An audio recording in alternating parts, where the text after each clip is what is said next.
Juliet Charlie Flight 2024. Cleared for takeoff. Cleared for takeoff. Juliet Charlie Flight 2024. Going to be a jet sweep. Going to bounce it to the outside. Uses that speed. Room. Spins off of one tackler. Still on his feet. Still going. Touchdown! James Clemens! Yes, sir! Welcome to James Clemens Football on PAS Plus. We'll be back with pregame coverage after this. North Alabama Gas District has provided safe, reliable, and economical natural gas service to Madison and surrounding areas of Limestone County for over 40 years. However, accidents and leaks do sometimes occur. If you smell odors similar to rotten eggs or notice other possible signs of a gas leak, such as a fire or explosion, a blowing or hissing sound, or blowing dust or bubbling water, leave the area immediately, avoid ignition sources, warn others, and from a safe location, contact us immediately at 256-772-0227. And remember to call 811 before you dig. North Alabama Gas District, we take safety seriously. Since 2014, Honest Coffee Roasters has believed that coffee should be both delicious and of the highest quality. Full-service craft coffee shops, locally owned in Madison and Huntsville, they source their coffee directly from farmers around the world, so they know the quality in each cup. And not only coffee, breakfast, lunch, acai bowls, and seasonal treats, too. Order online at honesthsv.coffee. Honest Coffee Roasters, located at 92 Shorter Street in Madison and 114 Clinton Avenue East, number 106 in Huntsville. Honest Coffee Roasters. When Keith and Amy Richards went on a Greek vacation in 1997, their goal was to create savory foods from simple ingredients. Thus, Tzatziki's Mediterranean Cafe was born with their healthy spin on traditional Greek food in the form of salads, gyros, sandwiches, and soups. Tzatziki's Mediterranean Cafe, located at 105 Brookridge Drive, Suite A, just off Highway 72 in Madison. Open Monday through Sunday, 10:30 a.m. till 9 p.m. Call 724-6554 or visit them online at tzatziki'scafe.com. Tzatziki's Mediterranean Cafe. Originality is our nationality. If you'd like to download a copy of this game or hear it again on demand, go to pasnetwork.net. You can find this game and previous games under the Archives tab. You can also subscribe to the Play Action Sports podcast and listen to it on your favorite platform like iTunes, Amazon, and Spotify, or ask Alexa or Google to open the Play Action Sports podcast, keeping you up to date on Athens and Limestone County sports. Play Action Sports. Welcome to the James Clemens pregame show. I'm Tim Lambert. We're at Madison City Stadium, where the Jets start their season at home against Gardendale. The series is tied 2-2, with James Clemens coming out with a 26-21 victory last year. Coach Chad McGee sat down with Kirk Pierce, Johnny Johnson, and Brad Kimbrough earlier this week on the Wingmen podcast. I saw where Tim Coleman and Cam Berry were named captains today. Permanent captain. Yeah. Mm-hmm. Yeah, something we decided to do starting last year. We'd always done them postseason and allowed the kids to vote on it, but I just felt like we just needed two stable leaders to carry us through the season that were captains. And so when we get through fall camp, we let the kids vote on it. And it was unanimous this year that it was Tim and Cam, and it wasn't even close. And, like I said, those two guys have poured their heart and soul and have worked hard and have bled and sweat for 3 years for this program. And, both of them 3-year starters coming back, but just outstanding individuals, like just great human beings that represent our program well. And I tell you what, I was proud of our team, the maturity to vote for those guys, not to vote for your buddy or you vote for me and I vote for you, and to vote for like leaders in our program. And I was proud of the maturity of our team to do that, Talk about that more, because that particular class, you gotten to see this class come all the way through, right? Yep. So now you're with them as their seniors. So talk more about that class and their maturity and growth. Well, it's always, man, it's it's just a thrill to do this and get to see these kids come from 8th grade to 9th grade to 10th and see how they grow and develop and to stick with it, because a lot of them have fallen to the side that just don't have the commitment that these guys, but these guys haven't known any different from Sunday meetings and Sunday lift to in season to 6:30 wake ups, 6:30 workouts, the whole off season, all the meetings and the things that how we run it. I don't know that they know any different coming up through the program, but man, it's a close group, and I feel very close and a connection with this group as well, just because we've done this. We've gone 10-0, and then we've not made the playoffs, and then we've rebounded and won the region championship. And my message to them is, like, how do you want to be remembered in the grand scheme of things over the last 13 years? Like, what is your legacy that you're going to leave behind, and what will we say about you in the future, and you always remember those really special teams that might have been 10 years ago or 15 years ago, but man, you can recall those teams and share stories from those teams, and I think that's about leaving the legacy. So I'm excited to see what these guys do, and I know they're excited to kick off the season and finally get to play somebody and hit somebody else for a change. Well, and about the captains, I thought it was kind of interesting when I saw that today, that you got the guy that anchors the offensive line with the guy that he's blocking for and getting the yards. Those guys work in tandem, and you think I'm an old Cowboys guy, Emmitt Smith, his guy was Moose Johnson, the fullback, right? Mm-hmm. And so it was cool to see kind of those guys work in tandem as captains and winning football games on Friday night. So I thought that was a neat kind of dynamic there. Before you go, want to tie. This is our first game of the season. Got Gardendale coming to town, Madison City School Stadium. Mm-hmm. I'm just going to ask the obvious and then let you run with it. Are we ready? I feel good about it. I feel like we've had a really good summer. We had a great spring.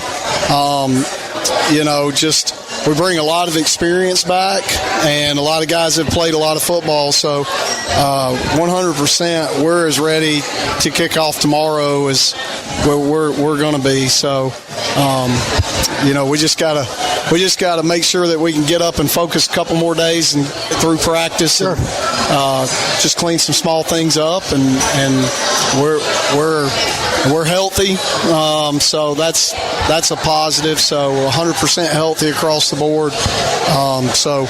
We're excited to take on Gardendale, which is a quality opponent and has been a really good program. And it'll be a good barometer for us coming out.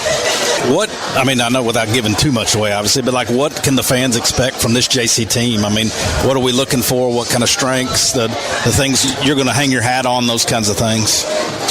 Yeah, well, without giving too much away. Yeah, I know. But obviously Cam's back, and he's a big part of that running game. Cam is back and had an outstanding year, and I think adding MJ Gideon to Cam, that two-headed monster in the backfield, I think we're going, and being year 2 in this offensive system, we're so much farther ahead. And our offensive coordinator and those guys, they come up with more ways to out-formation you and move guys around and shift, which creates a lot of problems on defense. I as a defensive guy, I would hate Sundays, like coming in and trying to game plan for what we do. So I think we're going to see a lot of explosives in the run game. A lot of physicality up front from our offensive line because they've played a lot of minutes. But, the ability to push the ball downfield is going to be a little bit more in the playbook this year because our quarterback that we got, Jacoby Gill, has a big arm, and he can throw the ball downfield. Really savvy guy, doesn't get rattled. So a lot of experience coming back at receivers. Obviously, I've bragged on the offensive line. Ton of experience coming back there. two really great running backs, two really good tight ends. Got one that's 6'6", and the other guy that's just a real blue collar guy. So, and I think defensively, like our kids, what we've done a really good job this offseason is we're eliminating a lot of mistakes, especially on the back end, where I don't think we're going to have too many coverage busts.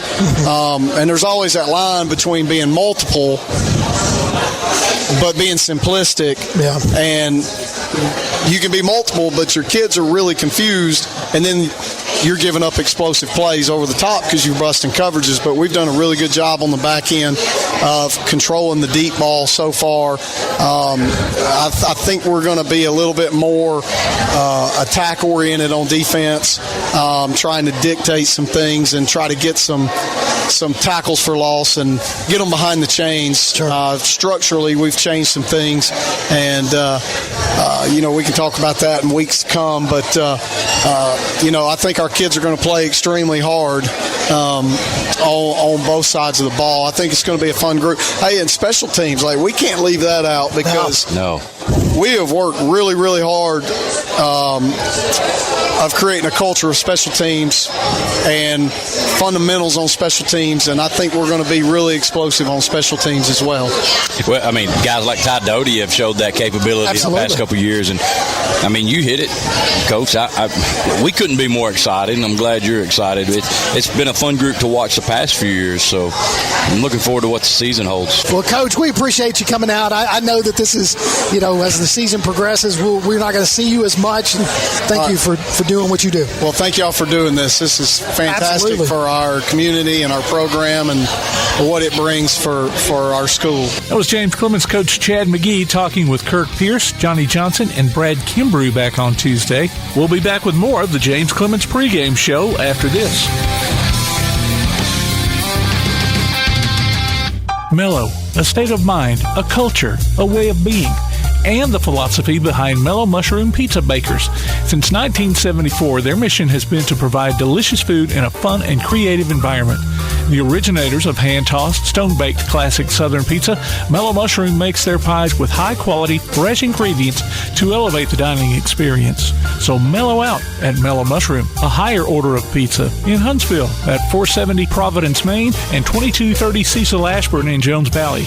One of the worst feelings you can have is that of being stranded. Well, BT's Towing, Tire, and Truck Repair makes that a thing of the past, with 24/7 towing services and roadside assistance in the northern Alabama and southern Tennessee areas. But that's not all. They also offer truck and trailer repair, mobile welding, brake service and repair, new and used tires, and other major and minor repairs. Their name says it all. BT's Towing, Tire, and Truck Repair. For 24/7 response, call 497-8234. That's 497-8234. BT's Towing, Tire, and Truck Repair. If you're looking to make your business stand out, save yourself some time and make Apparel Lab in Madison your first call. Apparel Lab will help you grow your brand with custom t-shirts and hoodies using their unique direct-to-garment printing. Laser engraving can put your design on mugs and tumblers. Plus, they can help with custom-designed hats, stickers, banners, signs, decals, and much more. Apparel Lab. Call 344-4656 or visit them online at apparellab.inc and on Facebook and Instagram. Located in the Madison Mall Shopping Center on Old Madison Pike. Apparel Lab. Athens Utilities comprises Athens Electric, Athens Gas, and Athens Water Services. Together, we are committed to providing reliable and affordable electricity, natural gas, and water and wastewater services. We operate as part of the City of Athens, and just like our city's motto of Athens is classic, Southern, character, we believe in supporting what makes our community special. And that includes local sports. Call 233-8750. Come by our office at 508 South Jefferson Street or look for the link online at athensal.us.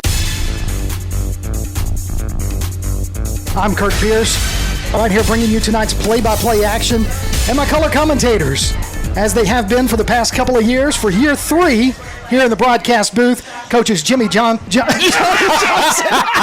I've been here so long, he doesn't even know my name. I tell you, Coach, you know what it was? I was thinking about a sandwich.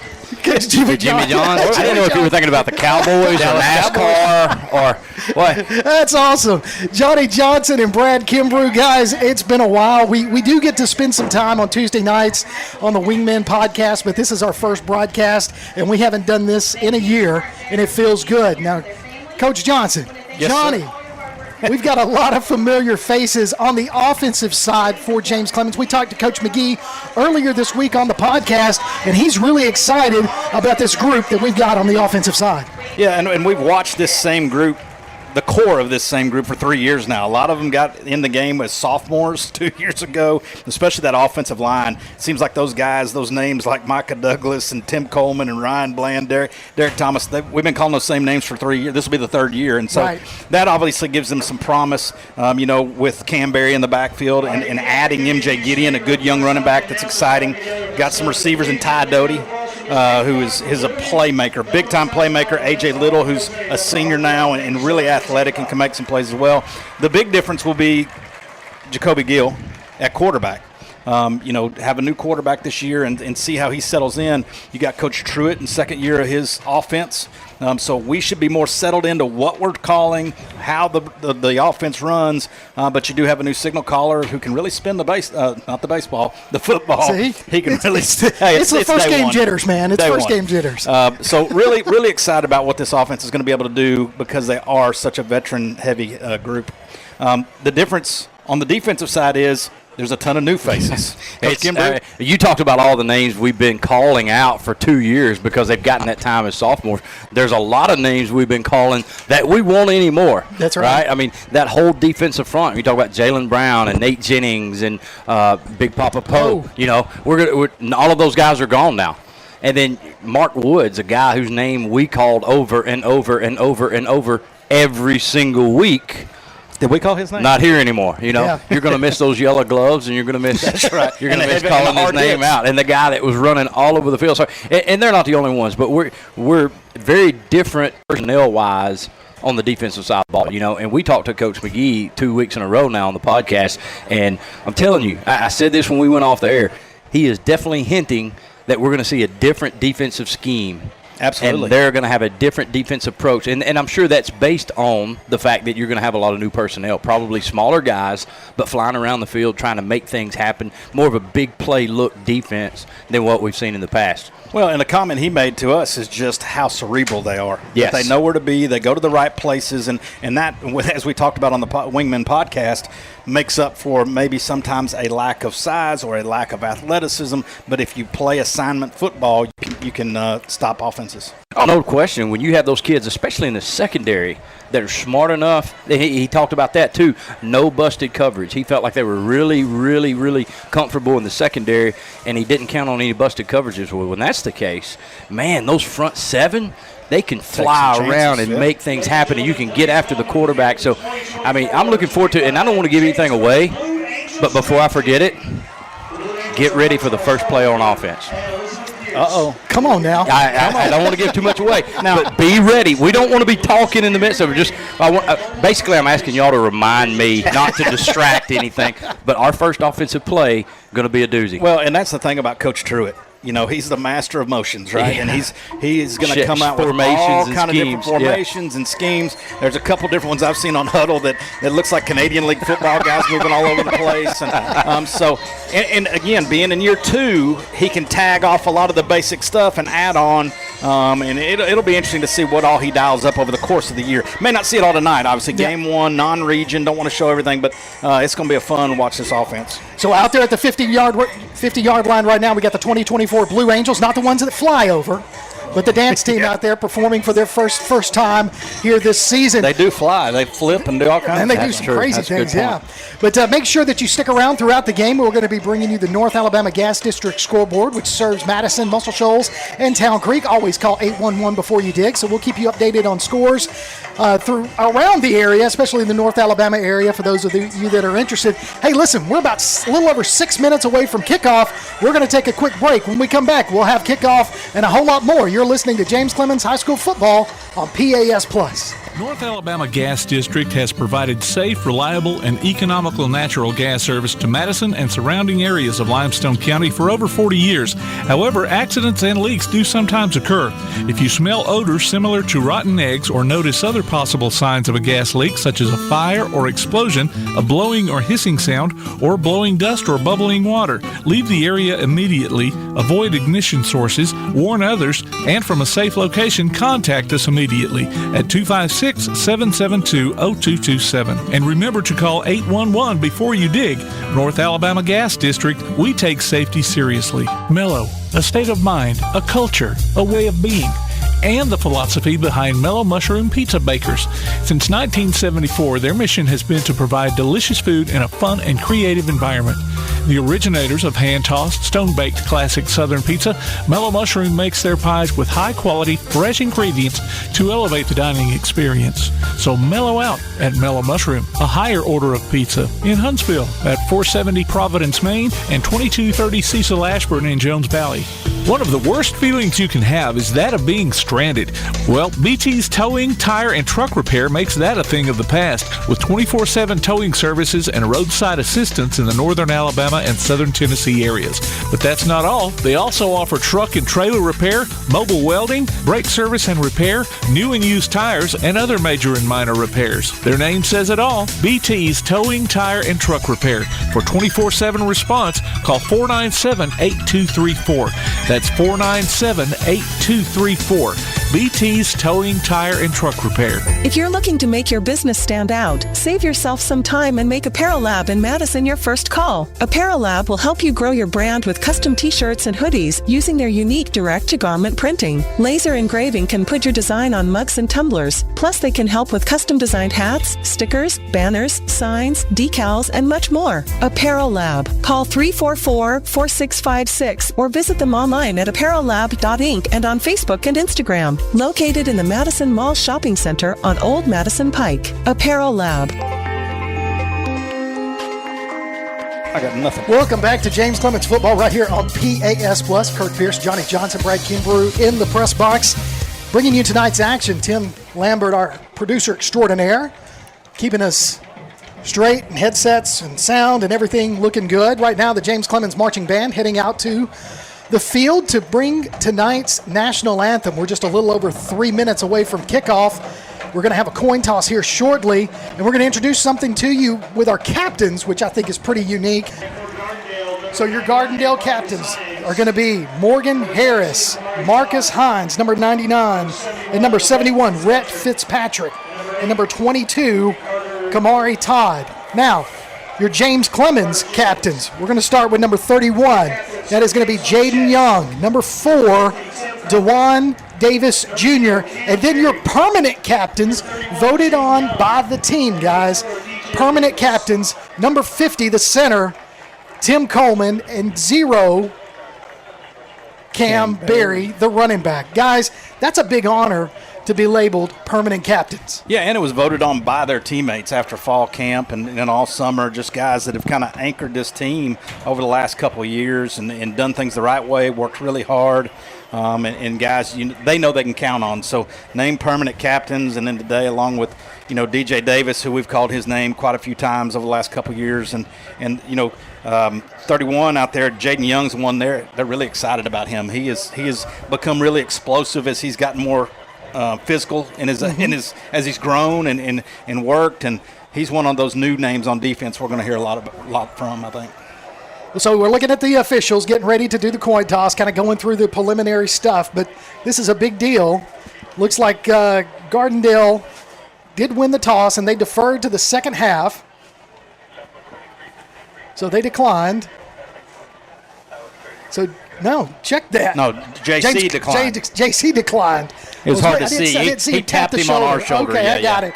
So James Clemens won the toss, deferred to the second half. Gardendale is going to receive the opening kickoff, and they're going to start in the north side of the field. So as you're looking at your computer, if you were, it would be from the A key to the L key. How about that? And speaking of watching on your computer, if you log in to NFHS to see the broadcast live, you're going to be hearing who? Us. You're going to be hearing us. So you can watch it And beautiful surround sound. And hear it. And you can also follow PAS Network on Instagram, Threads, and X, and look for PAS Network on Facebook. We'll keep you updated on scores via Score Stream tonight and throughout the week. Guys, you can sense it in the field right now. You can sense it in the stands as the student section runs out with the American flag, the state of Alabama flag, and the JETS, Jets. Here they come, dressed in their navy blue jerseys, jet blue pants, jet blue helmets. Boys, 2024 is upon us. It's football time. Man, that's a great look. I was about to say this look. I know Kirk loves the all jet blue. He's a little biased to it. But that navy jersey shoes, with the two jet. Come on now, look at those. I got you.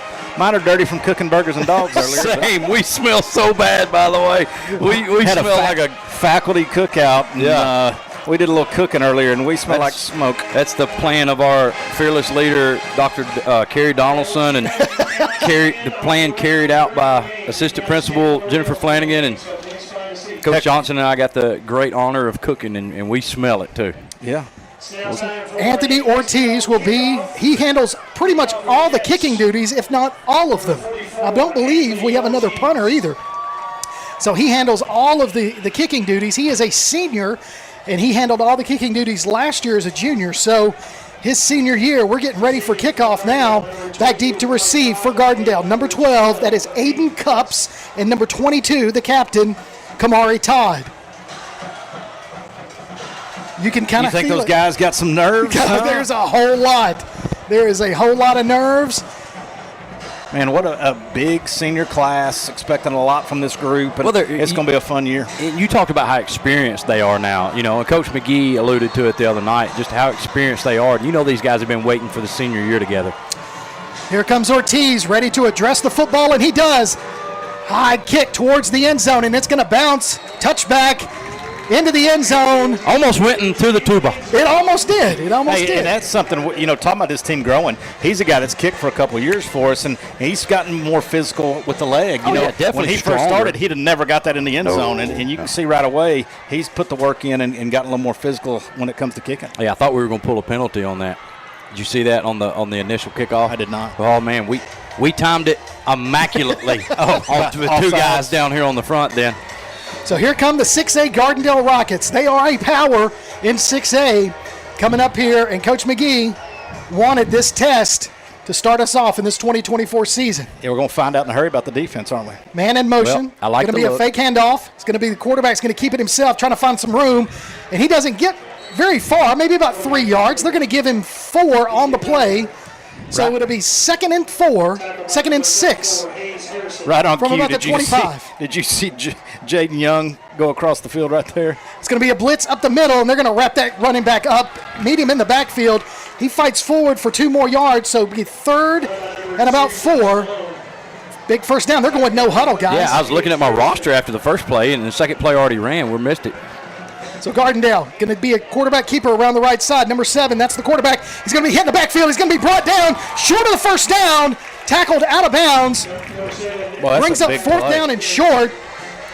Is that Miles Taylor coming up from the safety? They're going to say he got it. They're going to say he got it. Man, he did not get it by much. No, it couldn't have been. Maybe the football. So 1st and 10 for Gardendale at their own 30-yard line. Quarterback number 7, that is Deacon Dyer. He's looking to pass. Going to a shallow right there in the flat. Yes, he does. To number 8 for another first down. Nice little 20-yard reception there by Carter Jenkins, the tight end. Okay, we talked about the different defensive look, and it is a little bit of a defensive alignment, okay? A 3-3, some people call it 3-5, but a 3-3, and then you got one high safety and an overhang guy on the outside right there. That time he did a good job of just finding space, which this defense will give you.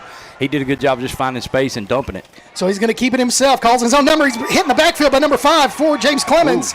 Who is that? I didn't get that. No. 6. I saw number 5. That is Richards.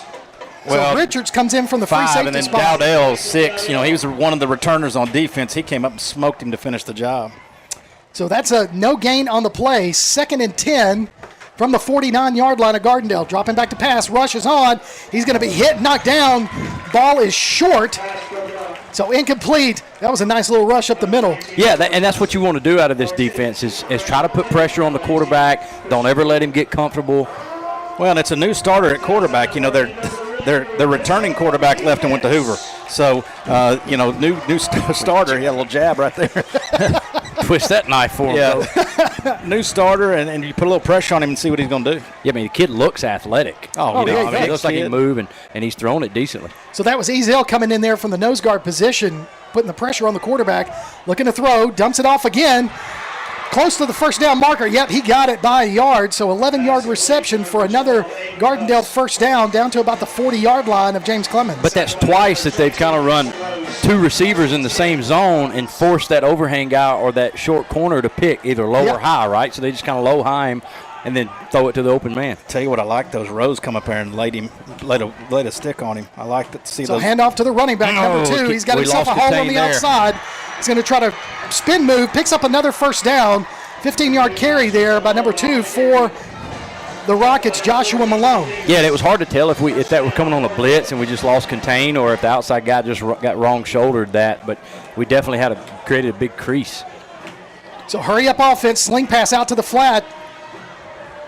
Caught by number 12 and drug down for about a 4-yard pickup. You wonder, too, with so many new faces, not only is the speed of the game going to be different if you haven't started in varsity, and they're going no huddle. Yes. It's going to take a little while for these guys to settle in and figure out what this speed's going to be like. Probably the first drive for sure, right? And hopefully no more. But you're exactly right, Coach. It just takes a little bit to kind of settle in and make things happen at a speed that they haven't seen in practice.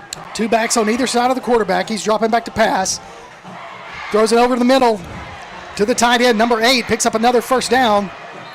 Well, our defensive end got tackled by 2 of the offensive linemen over there. He came with a nice little rush on the outside, and they just buried him. Is that illegal? Yeah, you're really not supposed to be able to tackle a guy unless he has the ball. So I tell you that you're exactly right. This is the first time we've seen Gardendale go into a huddle right here on this drive since they brought in the beef too. Yeah, they did. I mean, they've got a heavy set if there ever was one. So it's 1st and 10. They can get down to the 2-yard line for a first down. Quarterback's going to keep it himself, runs up the middle. He's going to be tripped up, falls forward short of the 5-yard line, down to about the 7. Well, there's no secret what they were going to do. They put 3 offensive linemen on the right side of the center. They snapped it to the quarterback, and he had 2 lead blockers and just run behind the big guy. Well, and that's something we've got to worry about as a defense, because not only do we have new faces, we are not very big up front. No, size is not an advantage for us. So Dyer, the quarterback, going to hand it off to the running back. Number 2 finds himself a hole, spins, fights forward, going to be tackled short of the first down. It's going to bring up 3rd and about 2 for the Rockets. Let's say this so far. We've not been great on first contact making a tackle. No. But second contact has been wonderful, right? We're gang tackling pretty well on second contact. If we'll wrap up on that first contact, we got a couple plays for a loss. So already you can kind of see our defensive line kind of trying to get some air here. Yep. It's going fast for them. So everybody's in tight. 1 split to the near side. Going to hand it off to 15. The second man through. He's going to fall forward, gets in the end zone, touchdown. Well, we'll take that particular play has been a nemesis for our defense the last 3 years. You run counter GT where you pull a guard and tackle, or even a tackle and tight end to the backside, and we seem to always be suspect to the counter. Well, and we hit him, there at about the 2-yard line, I think. But he just got lower than our guy did and ended up falling into the end zone. Well, again, you mentioned our size. Their running back's bigger than our nose, probably. Yeah. So the kicker lines up for the extra point. Here's the snap. Kick is up, and it is good. Right into the VIP area. Yeah, it did. Just hit the tent. That's Coach Johnson's blue tent that I borrowed from his storage building. So with 6:28 left to play in the opening quarter, Gardendale strikes first, takes it 80 yards for the first touchdown. They're up 7-0. We'll take a break. You're listening to James Clemens Football on PAS+. North Alabama Gas District has provided safe, reliable, and economical natural gas service to Madison and surrounding areas of Limestone County for over 40 years. However, accidents and leaks do sometimes occur. If you smell odors similar to rotten eggs or notice other possible signs of a gas leak, such as a fire or explosion, a blowing or hissing sound, or blowing dust or bubbling water, leave the area immediately. Avoid ignition sources, warn others, and from a safe location, contact us immediately at 256-772-0227. And remember to call 811 before you dig. North Alabama Gas District, we take safety seriously.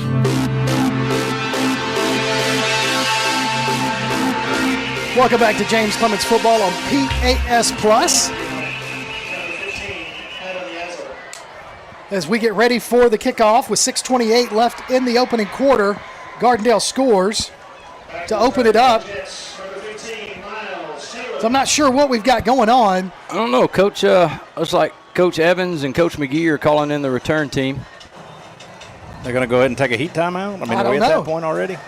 Speaking of timeouts, if you for the first timeout of every game, we have our timeout with Taziki's. You can listen for the first timeout of each and every game. And we'll announce the winner of a $10 gift card from Taziki's Mediterranean Cafe off of Highway 72, which, by the way, was our pregame meal. You know what's good? What's that? That lamb burger. That's what our pregame meal was. I think good might be an understatement, Coach. That lamb burger was delicious. So that'll be our first giveaway tonight, our timeout with Taziki's, once we have our first timeout of the evening. Here's the kickoff. It's a little pooch kick. Going to be caught by number 85 for James Clemens at the 40-yard line. That's a great job because those frontline guys often do not feel the ball that's in the air, and he never took his eyes off the ball. He's retreating to set up his return, but he never took his eyes off of it and just fielded it like a short fly, right? And then didn't try to do too much with it. Well, and A.J. he's one of our tight ends, so he's used to catching the ball from time to time anyway. He's also a kid that's really cerebral, really smart kid that's going to do the right thing. First play. Jacoby Gill Let's see what we got is the quarterback. He's the junior, the new one. And you got Cam Berry, number 0 to his right. You got Trips to the far side. So we'll see what happens on the opening play for James Clemens. Cam Berry goes out in motion, penalty flag. Right guard. Yeah, he flinched back. He's sitting back in his stance. And, we know something special is coming, right? We know we're about to see something. And so that anticipation and the freeze call and then the defense moving early just got him. Yeah, it moves us back 5 yards. Wonder if we'll stick with our plan. We know Coach Truitt. Absolutely. I mean, he's been feeling this, so he's going to – it's hard. Oh, same formation. So Trips to the far side. Barry goes in motion. It's going to be a swing pass out to Barry. Barry's looking forward. He's got him. Pass. He's got him deep. He's by himself. He's by himself. He's got it.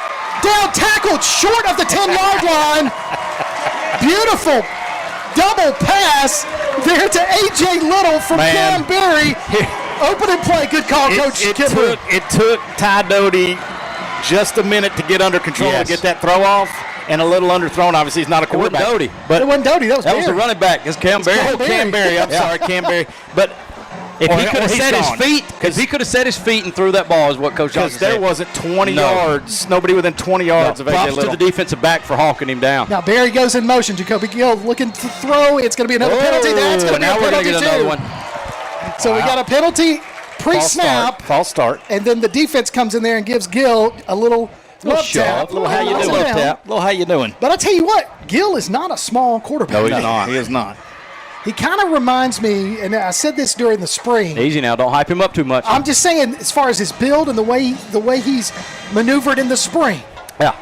A little bit like some of these quarterbacks that you've seen lately, like A.J. Richardson coming out of Florida. I thought more of a Quincy Carter, Quincy Carter type build where those shoulder pads are wide early in his young career. Except Quincy could run, like really run. Quincy really could run. I don't think Jacoby's running like money too now. Jacoby really spin a football. He could sling it. Outrun he could sling it. So they marked off the offensive penalty and then took it on the personal foul against Gardendale.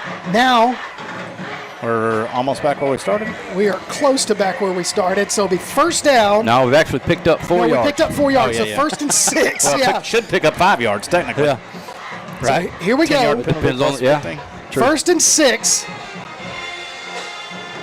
from the 8-yard line. So Gill going to hand it off to number 3, the running back. That's him. Trying to find his way through. That's Gideon. Yeah, MJ Gideon. Gideon's tackled at about the 5-yard line. Sophomore. Yes, he is. He's going to be one that's fun to watch. Yeah, they're excited about him. So we saw him some during the spring as well, and he's got some wheels, and he knows how to play. So that brings up second down. We can get to the 2-yard line and pick up first down if we want. I just assume just go ahead and punch it in, guys. Oh, absolutely. And it'll be interesting to see what he does here because we've got that veteran offensive line in front of you in this tight, window to try to get in this end zone, and a brand new quarterback. Do you trust him to throw this deep in their end of the field? So tight end goes in motion. You got Barry and Gideon in the backfield. Going to hand it off to Gideon. Gideon trying to find a room. He's going to fight his way forward, short of the first down. So he's going to be about a yard, not even a yard short. So he's going to bring up third down and about a half a yard. Well, almost to the 3. There's no question so far what Gardendale expects, and it's the run game. Yeah. I mean, they're putting a lot of big guys across the front of the line, and they're daring us to throw the football. Well, and that's something that Coach Truitt has hung his hat on, is running that wide zone play right there, and that's what we've run the last 2 plays. The whole offense is kind of based off of that look, and so it'll be interesting to see what formations we go with, and being this close where we can get a first down. So it's going to be a quarterback sneak up the middle. He got the first down for sure. You know, if we'd have got a little tush push right there, he might have scored. Now we got a penalty. Somebody lost a helmet. Yeah, there was a little talk going on back there in the back of the end zone. Somebody got blocked a little too excessively. Was there a flag for it? I don't see a flag. He picked up a helmet. No flag yet. No flag. So it's first and goal for the Jets from the 1-yard line.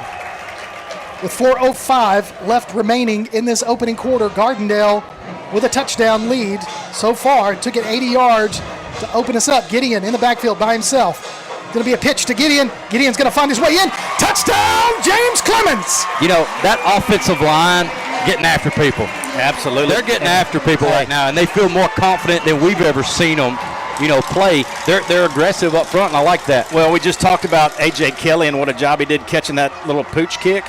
He just took out 2 people from that tight end position right there and laid them on their back, and we ran right over the top of his back to get in. Things are falling down up here. Well, we don't have a tabletop. Ortiz lines up to kick the extra point. We haven't said anything about that scoreboard. That is a pretty jumbotron. Can't see it. Kick is up. It is good. We're knotted up at 3:53 left to play in the opening quarter. 7 apiece. You're listening to James Clemens Football on PAS+. One of the worst feelings you can have is that of being stranded.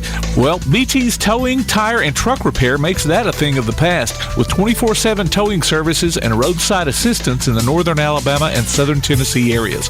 But that's not all. They also offer truck and trailer repair, mobile welding, brake service and repair, new and used tires, and other major and minor repairs. Their name says it all. BT's Towing, Tire, and Truck Repair. For 24/7 response, call 497-8234.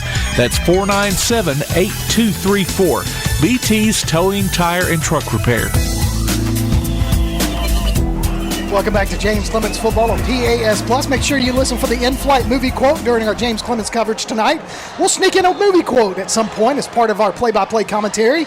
And if you know what movie it's from, text your name and the answer to 256-434-1PAS. That's 256-434-1727, and you could win a $10 credit to Honest Coffee Roasters in Madison. That coffee's pretty good.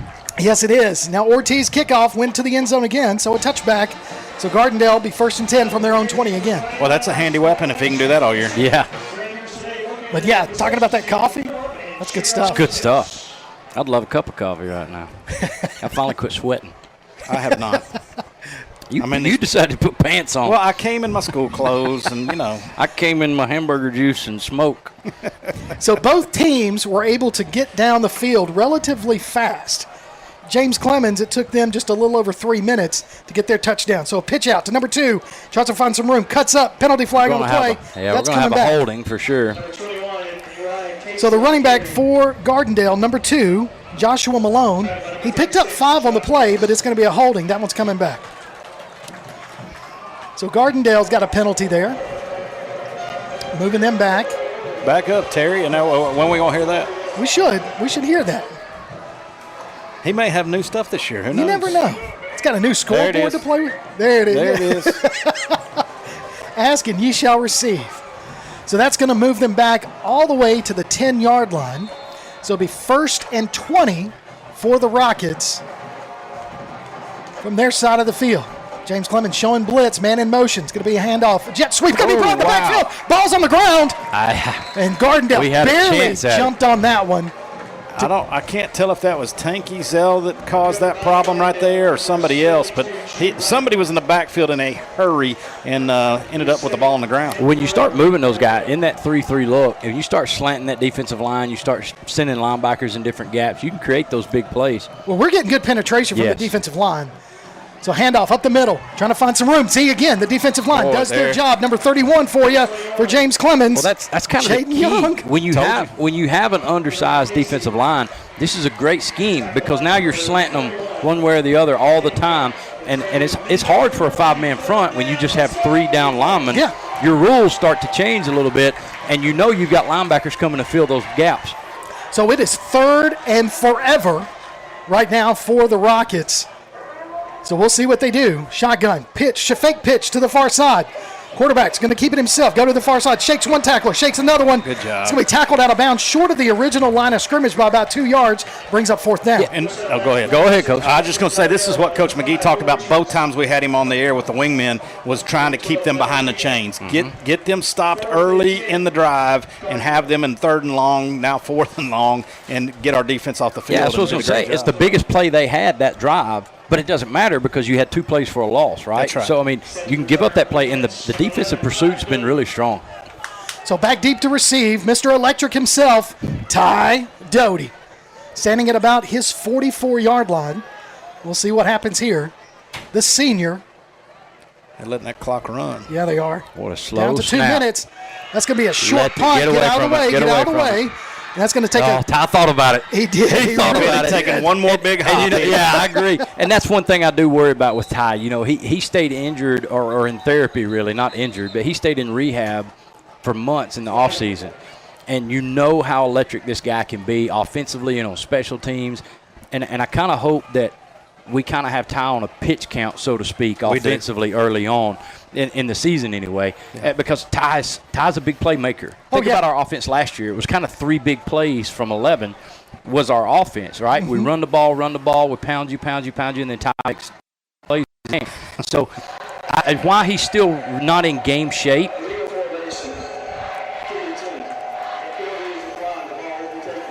illegal formation. Yeah, why he's still not in game shape, I just don't want him to do too much to his body trying to make a big play in a non-region game. Exactly. Yeah. Talking to the coaches, I think they're very aware of that, and then they're going to keep him, like you said, a pitch count, so to speak. Yeah. Especially this week, and then they get another week off next week to get him in better shape. And by Bob Jones, he'll be ready to rock. By who? That other school. So there was a penalty flag. It was a legal formation by Gardendale. Declined. So now the offensive comes back out after holding Gardendale from getting very far on their second possession. So Gill, the quarterback, he's got Barry in the backfield. Splits to either side. Now he's under center, puts Doty in motion. Going to be a jet sweep to Doty. Doty shakes one man, tries to find some room. He does, shakes another man, falls forward for about, about 5 yards. Typical Ty Doty, man. He's nearly wrapped up in the backfield, and it doesn't look like there's a lane. He finds one for positive yards. Do y'all remember the play he made? I think it was near the end of a half that he caught over here and cut all the way diagonally back across the field and made like 5 guys miss to score. Nobody had an angle. That's the Doty happens. Doty happened play. Doty happened, that's right. What just happened? Doty happened. Doty happened.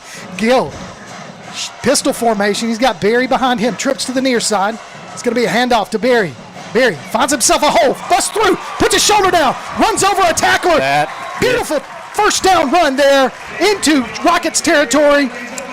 First down, James Clemens. That's the Cam Barry, right? That, like we got used to seeing last year. At the end of the year. We didn't know him. Yeah, remember last year, him and DJ, he kind of lost the job DJ there. DJ had come on, and then DJ didn't. Yes. Cam got his shot, and he punished people. Yes, he started putting his head and shoulder down. And became the man. Yes, and then it was a battle with him and DJ at the end of the year, and they both ran really, really good near the end of that season. So you got Gideon at quarterback, pistol. He's got 2 running backs. He's got Barry and Gideon. Now Barry got a penalty flag on the play. He's going to fall forward, positive yards. Formation issue. Yeah, I think we're going to have a formation. I don't know if we were all set or if maybe we didn't have enough guys in the backfield after we shifted there. Well, I know this much. As soon as we snapped it, Coach McGee had his hands on his hips and wasn't real happy. Yeah, and I didn't see what sign he just made. You can't say that on the air. No, I'm just kidding. Yeah, it's false. Okay, false legal start. Formation. Yeah, legal formation. So too many men in the backfield. Yeah. I thought there might have not been enough. So that means one of your receivers was supposed to be on the line. He was back Well, I think it has to do really with the wing back was probably supposed to move up once we shifted to tight end. I mean, and that's, look, you're going to run into those problems, especially early in the season when you shift and move formations and change as much as we do. Because he started as the slot over on that side and then came over with the tight end, right? Look at where Gideon is lined up. This is the formation I talked about. This is almost like Canadian rules football right here. We're just showing it. We're just showing it. So Gideon comes into the tailback right behind Gill. Gill's going to hand it off to Gideon. Gideon tries to find his way forward, pushes himself past the original line of scrimmage, past the 40, tackled about the 39-yard line, looks like. Man. So he got back to 2nd and 7. Yeah. Tim Coleman, that guy, that time, took his man and completely turned his body away from that zone play. Love it. I mean, the offensive line is getting after it right now. Well, Tim Coleman was named the permanent captain for a reason by these players on the team. Well, that guy is strong. He is. He really is. He works hard, and he is like. When you talk about work ethic, he's our long snapper. He's one of the top long snappers in the country. Yeah, he's like top 6, top 10. So it's end of the first quarter. How about that? That went by relatively fast, guys. Fast. So we're knotted up at 7 apiece. Let's take a quick break. When we come back, we'll have more James Clemens football right here on PAS Plus. Athens Utilities comprises Athens Electric, Athens Gas, and Athens Water Services. Together, we are committed to providing reliable and affordable electricity, natural gas, and water and wastewater services. We operate as part of the City of Athens, and just like our city's motto of Athens is classic, Southern, character, we believe in supporting what makes our community special. And that includes local sports. Call 233-8750. Come by our office at 508 South Jefferson Street or look for the link online at athensal.us. Applebee's Tailgate Talk wants to recognize our local athletes, and you can help. Go to tailgatetalk.net throughout the school year to vote for the Applebee's Neighborhood Athlete of the Week. The winner will receive a gift card from Applebee's Neighborhood Grill and a t-shirt from Gotcha Covered Screen Printing and more. Submit your own nominations for future polls, too. While you're there, check out the Tailgate Talk archives and see what you might have missed. That's the Applebee's Neighborhood Athlete of the Week. Cast your vote today from Applebee's Neighborhood Grill and 1080 WKAC.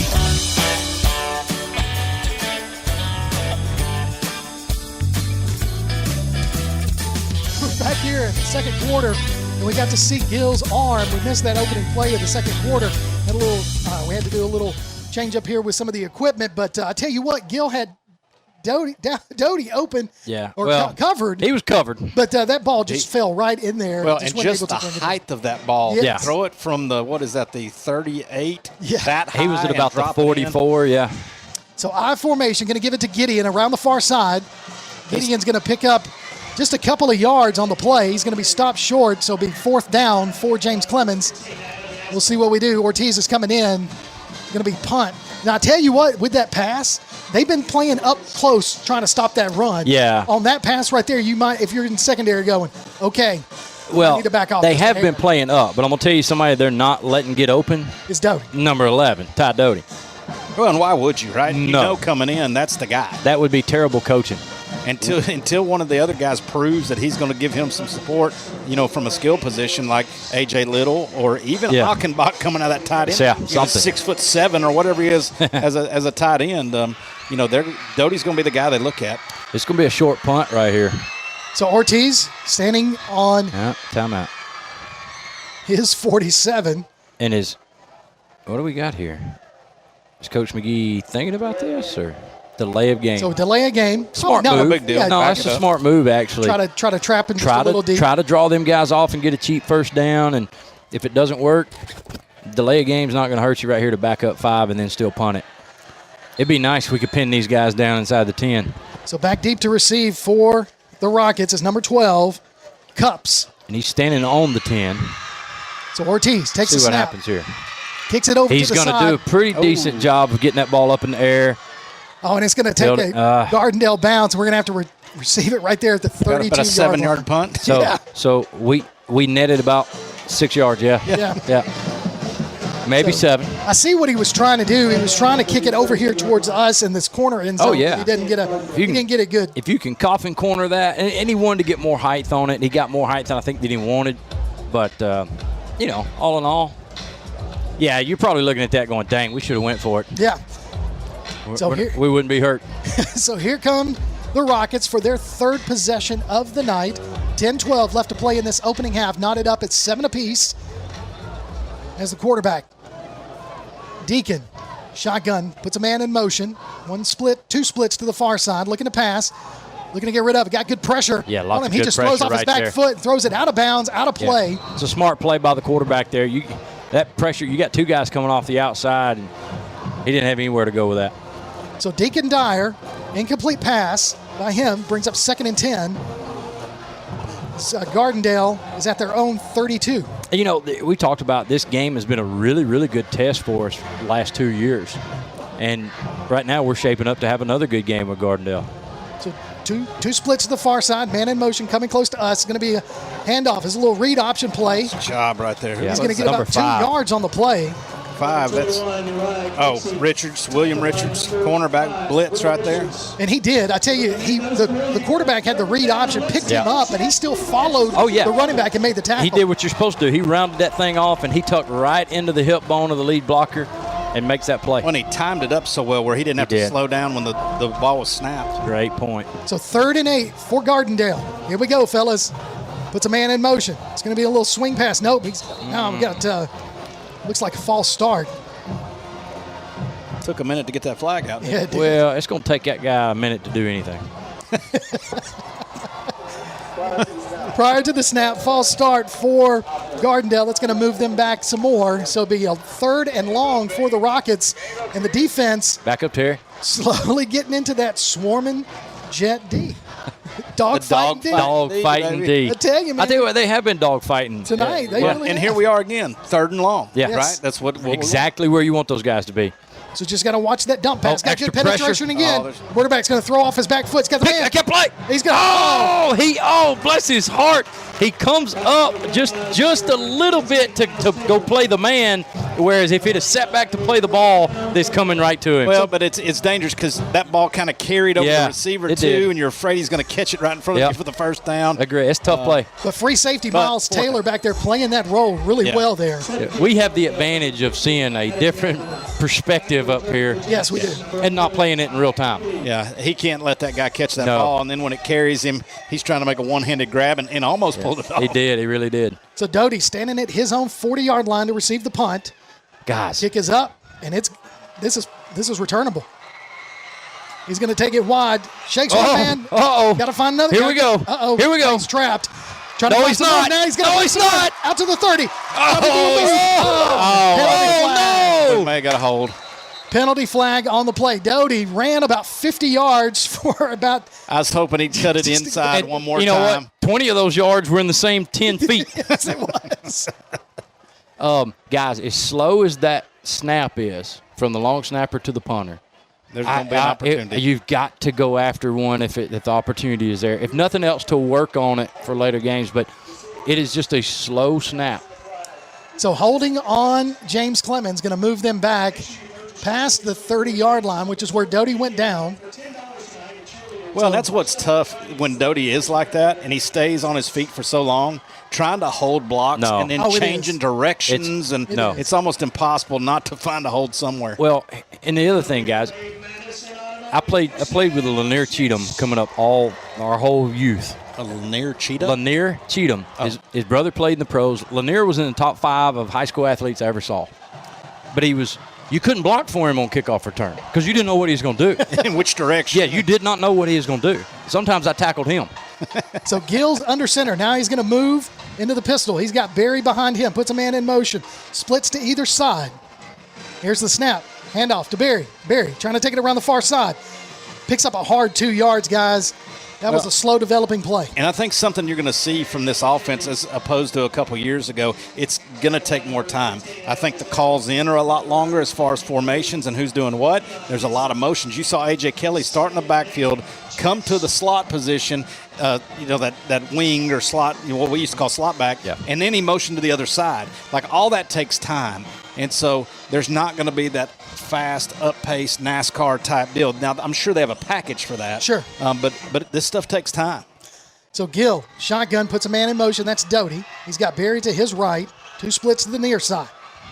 Gill drops back to pass. We're going to see the arm again. Going to throw it across the middle. Man, he's got a rifle right there. He fired it, didn't he? So it'd be a 3rd down and about 4 pick up the first, but a nice little 4-yard pickup there on the reception by number 21. That was Alex Lively. Not to hype him up too much, but that was John Elway, Brett Favre-esque, where you got time to set your feet and really drive those shoulders through the football. I may need to get with him at the end of the game and see if he can pitch. Boy, Elway couldn't he? I know. Elway was drafted by the Yankees. That guy can sling it. You got to talk to McGee. Coach McGee might not let him play baseball. Well, we got some that play both. You don't ever want to keep a kid from doing dual sport. Oh, no, you don't. So Gill's under center. Going to hand it off to Gideon. Gideon finds some all around the far side. Picks up the first down, tackled out of bounds. Nice little, about a 15-yard pickup there. Props to him. That's a young running back lowering his shoulder to pick up an extra couple yards. Yes. Young buck putting his head down. Well, when you see a senior like Cam do it every time he touches the football, your young guys can't help but play that way. That's right. It's that culture you try to build, right? 100%. No matter what, whether it's the stuff within the system, within your program, or whether it's how you play the game, you learn from the guys ahead of you. 1st and 10, James Clemens from their own 41-yard line. Gill under center. Going to hand it off to Gideon again. Gideon's got a hole. Big hole. He's down to the 40. Down to the 30. Look at him 25, looking back. 10 Good for him. Crosses there. Touchdown, James Clemens. Beautiful. 62-yard touchdown, 61-yard touchdown run by Gideon. MJ Gideon. Beautiful run, beautiful block in there by the offensive line. It really was, but I'm going to tell you, the most athletic move I saw on that play was Pat McAbee down there on the sideline dodging kids when he was trying to go celebrate with Coach Evans, and he had to make a couple athletic moves and be more nimble on his feet, and he's not normally a nimble guy. For those that don't know, that's one of the assistant coaches. So Ortiz lines up for the extra point, punts it through. And we are ahead now with 7:15 left to play in the opening half. James Clemens 14, Gardendale 7. You're listening to Jets football right here on PAS+. When Keith and Amy Richards went on a Greek vacation in 1997, their goal was to create savory foods from simple ingredients. Thus, Tzatziki's Mediterranean Cafe was born with their healthy spin on traditional Greek food in the form of salads, gyros, sandwiches, and soups. Tzatziki's Mediterranean Cafe, located at 105 Brookridge Drive, Suite A, just off Highway 72 in Madison. Open Monday through Sunday, 10:30 a.m. till 9 p.m. Call 724-6554 or visit them online at tzatziki'scafe.com. Tzatziki's Mediterranean Cafe. Originality is our nationality. Welcome back to James Clemens football on PAS+. As James Clemens takes a 7-point lead, 14-7 with 7:15 left to play in the opening half as MJ Gideon scores his second touchdown of the night on that 61-yard touchdown run. Looks good on that new Jumbotron. Let's see if we go 3 for 3 right here. Yeah, getting close. He's going to be fielded at about the 1. All right, let's go, boys. Let's go, boys. He's going to be nice short of the 20-yard line. Nice coverage. Oh, Dowdale. So Dowdale makes the tackle. That is a name we've called a few times last year. Yep. He did a good job for us in the defensive backfield at times last year. Yes, he did.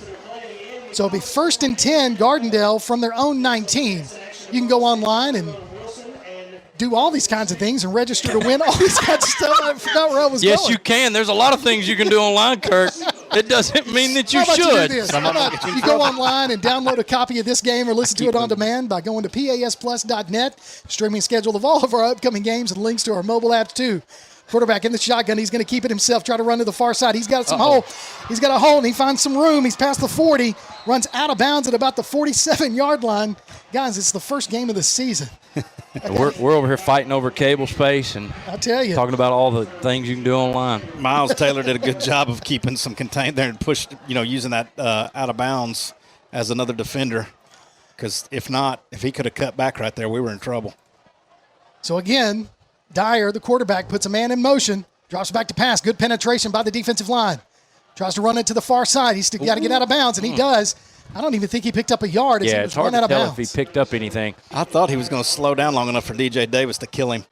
He looked like he was going to stop right there on the sideline, and DJ was right behind him. He had a beat on him. I tell you what started off in the beginning with those dump passes, trying to keep our guys back, they haven't been able to do that, so we've made some adjustments with our linebackers in our secondary. Yeah, and I haven't watched close enough to see if we're letting that overhang guy kind of play the curl flats and letting your DB or letting your cornerback drop a little bit more like a deeper 2.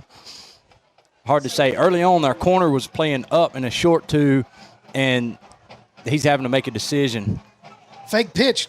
Dyer's going to keep it himself. No, about a yard pickup on the play. Brings up 3rd and 9. Here we are again, 3rd and 9. Long third downs. Defense doing a great job of getting into this position. So the swarming dog-fighting D puts us in another 3rd down position here for James Clemens.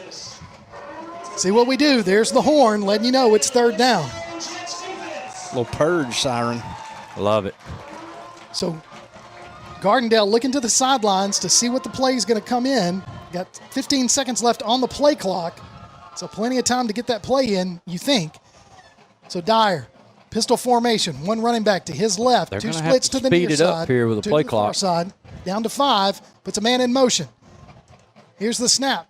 Dyer's going to roll to the near side, tries to throw a dump pass. He does. But he's fielded. down. Not even a yard pickup on the play. Nope. 4th down and long. Yardage. Looks like he lost It looks half like a he yard. is spotting it just short of the down marker. Little underthrown right Yeah. there, and he slipped trying to catch it and fell right there about a half yard behind the line of scrimmage. So the thing, like I said, the thing I'm noticing is we've taken away some of those dump passes, and our defensive line's still getting good penetration and making Dyer make some bad choices. Oh, the defensive line is getting after him. I mean, again, when you can move them every time, the offensive line really can't predict, and they really can't square the guy up. So you're kind of getting small in that space, and it allows you opportunities to work toward the quarterback. Well, and we talk about like Jalen Young. I mean, he's not a big guy, but he's quick. Yes. So Doty back deep to receive. This is going to take a Gardendale bounce. He smartly It's lets going to that let one that go. one go into the end zone for a touchback. So it'll be 1st and 10. James Clemens from their own 20. Listen for the James Clemens Coaches Show every Wednesday morning at 11:05 on 1080 AM WKAC. We'll talk to Coach Chad McGee and get the inside scoop on the Jets. And if you miss it, go to WKAC sports page at WKAC1080.com and click on the James Clemens link to find the archives. So it looks like we're finally going to get a timeout. It'll be the first timeout of the game, and this is a heat timeout. And it's time now for our, what, guys? Timeout from Taziki's. So our timeout for Taziki's winner, tonight's winner, is Dave Cox. Dave Cox, congratulations. You are our timeout with Taziki's winner. You have received a $10 gift card from Taziki's Mediterranean Cafe, just off of Highway 72 in Madison. And if you want to have a chance to win timeout with Taziki's, all you got to do is go on to pasplus.net and enter your name for timeout with Taziki's.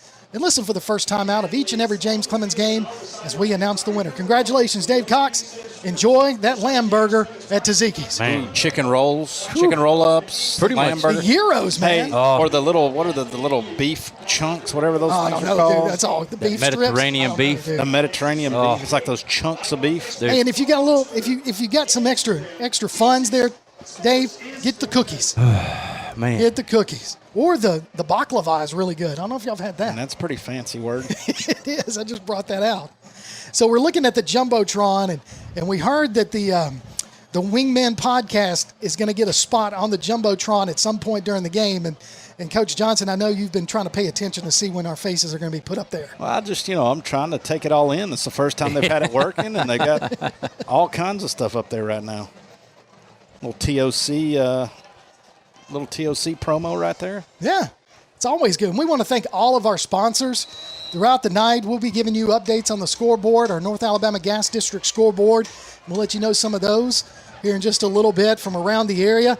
But let's take it to the field for some more James Clemens action as the offense comes out 1st and 10 from their own 20 as Gill is in the shotgun, and he's got Gideon and Barry on either side, and Little and Doty split out on each side. But it's something offensively. It's interesting because you got this pro set right here. They'll show you I, which you don't see a lot in high school football anymore. They kind of got some old school formations that they'll show you. So here's the snap. It's going to be handed off. Now it's a reverse to Doty. Doty's going to be wrapped up in the backfield, shakes another tackler, still finding his way. He gets back. Not negative yards, but definitely got back close like to the original line. He lost 1 or 2 yards. Yeah. But again, ran 20 inside of 10 feet. Is that what you said earlier? Something like that. So he could have been tackled for a 10-yard loss, but picked up 9 just to get back to the, to the 19. Reverse did not fool them that time. No, they did not. No, and a little bobble on the handoff, too, on the reverse, and he kind of had to slow down. Well, I almost think that the backside end was just kind of too tired or too lazy to pursue. I'm serious. And then And when it comes back around, he just happens to be in the way. Yeah. And with Doty have to check up for one man, it allowed two guys to get there. So Little and Doty split to the far side as Gideon goes in the motion. Screen pass out to Gideon. Gideon finds some room, gets past the original line of scrimmage, picks up an additional 3 yards on there, so it's going to be 3rd and about 6. So he's going to pick up 4 on that play. So 5 because we were 2 yards behind the line of scrimmage. So 3rd and 6 for James Clemens from their own 25-yard line. I know Gideon had the big run up the middle there a while ago, but it seems like they're trying to get him on the edge a lot and then get Barry that's going to bruise you right up the middle. Up the middle, yeah. So you've got Barry and Gideon I formation. So Barry is the fullback, and they're going to hand it up the middle to him, and he's going to hurdle one man, gets down close to the 30-yard line, needed to get to the 31 for the first down, so it's going to be 4th down, James Clemens. Had a 2 tight end I formation right there. I feel like I'm calling NFL. Love that, baby. I love that. So it looks like there's going to be another timeout on the field. So we're going to take a quick break. That's going to be Gardendale's calling that timeout on 4th down. So let's take a quick break. When we come back, we'll have more James Clemens action right here on PAS Plus. Are pests invading your home or business? Mosquitoes embedded on your property? Maybe excessive crawl space moisture has attracted unwanted visitors. Then call Red Hawk Pest Control, offering residential and commercial pest control, mosquito and brown recluse management, stinging insect control, foundation vents, and many other services to North Alabama and Southern Tennessee. Red Hawk aims to be more than just a service provider. They want to build a long-term relationship with each customer. Call Red Hawk Pest Control at 256-975-8817. Visit them on Facebook or online at redhawkpestcontrol.com.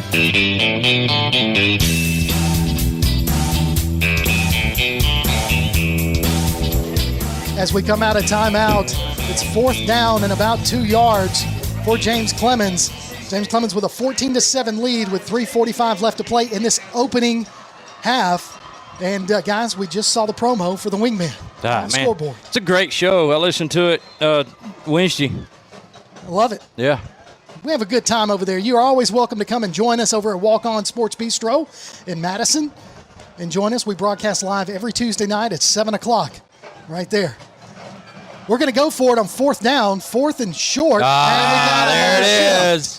We saw that so many times last year. I guess the first time we really saw it was against the other school here last year. We used it about 6 times. It was our best offensive play for about a half. We ended up, I bet we got 30 yards on that. I mean, it was successful, let's say that. So it was successful again.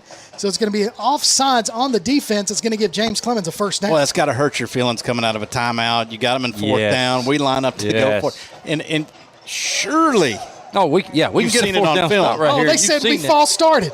No, okay. I was about to say this. Years ago, we used to run it with our punt team, and we would send our punt team on, get set, and then half those guys would start to run off the field, and as our punt team was going right. So it was 50-50. They would jump, and sometimes officials would say we're offsides for moving that way. You usually have to let them know ahead of time that's what you're doing. You may get that call. Well, I mean, we did it 1,000 times last year. Surely they know it's coming. But it's happened before. We had to have done something wrong, right? So, I'm telling you, we got them to jump, but they said we moved first, which we did, but I guess we moved forward. Ortiz looking to punt. Gets it off. Man, that was close. Gets it off. He waves for a catch, fielded at the 40-yard line. Smart move by that receiver. Being the first time that we run it, you may have had somebody new actually put a hand down or get set. That's true. That's possible that somebody actually did get set. So with 3:36 left to play in the opening half, 14-7 your score. James Clemens on top of Gardendale. As Gardendale will have it 1st and 10 from their own 40-yard line. You can download a copy of this game, like I said, or to listen to it on demand by going to PASplus.net. There's a streaming schedule of all of our upcoming games and links to our mobile apps as well. I'll probably listen to it on the golf course tomorrow. Oh, I like that. So they're going to go trips to the far side. They've got empty backfield with 2 splits to the near. Looking to pass. Going to be a flat pass over to almost a screen. Weaving his way through some defenders. Picks up the first down. Gets an additional 10 yards, so a 20-yard reception into James Clemens territory, down to the James Clemens 40. And here we go, back to the hurry-up offense. What about the effort, though, by Jaden Young, who's down here at almost an outside linebacker position and ends up running that thing down on the other side of the field? So here we go, 1st and 10 Counter. for the Rockets. Yep. Oh, nice job of clipping him right there. Not only that, the penetration that we got down in the front took the lead blocker away from the counter. Now the running back was on his own out there for a one-on-one tackle. And Hayes Harrison there from middle linebacker just dove in there and clipped his toes. So about a 3-yard pickup. Quarterback's going to keep it himself to the far side, trying to weave his way through. He's going to be ridden down. Hayes. I think he's going to get the first down, guys. At last, when Hayes first hit him, he started to go backwards, and that guy rolled forward at the last minute, and it just pushed him forward. I'll tell you what, Deacon Dyer, the quarterback for Gardendale, he is a load. No, that's a big, thick kid.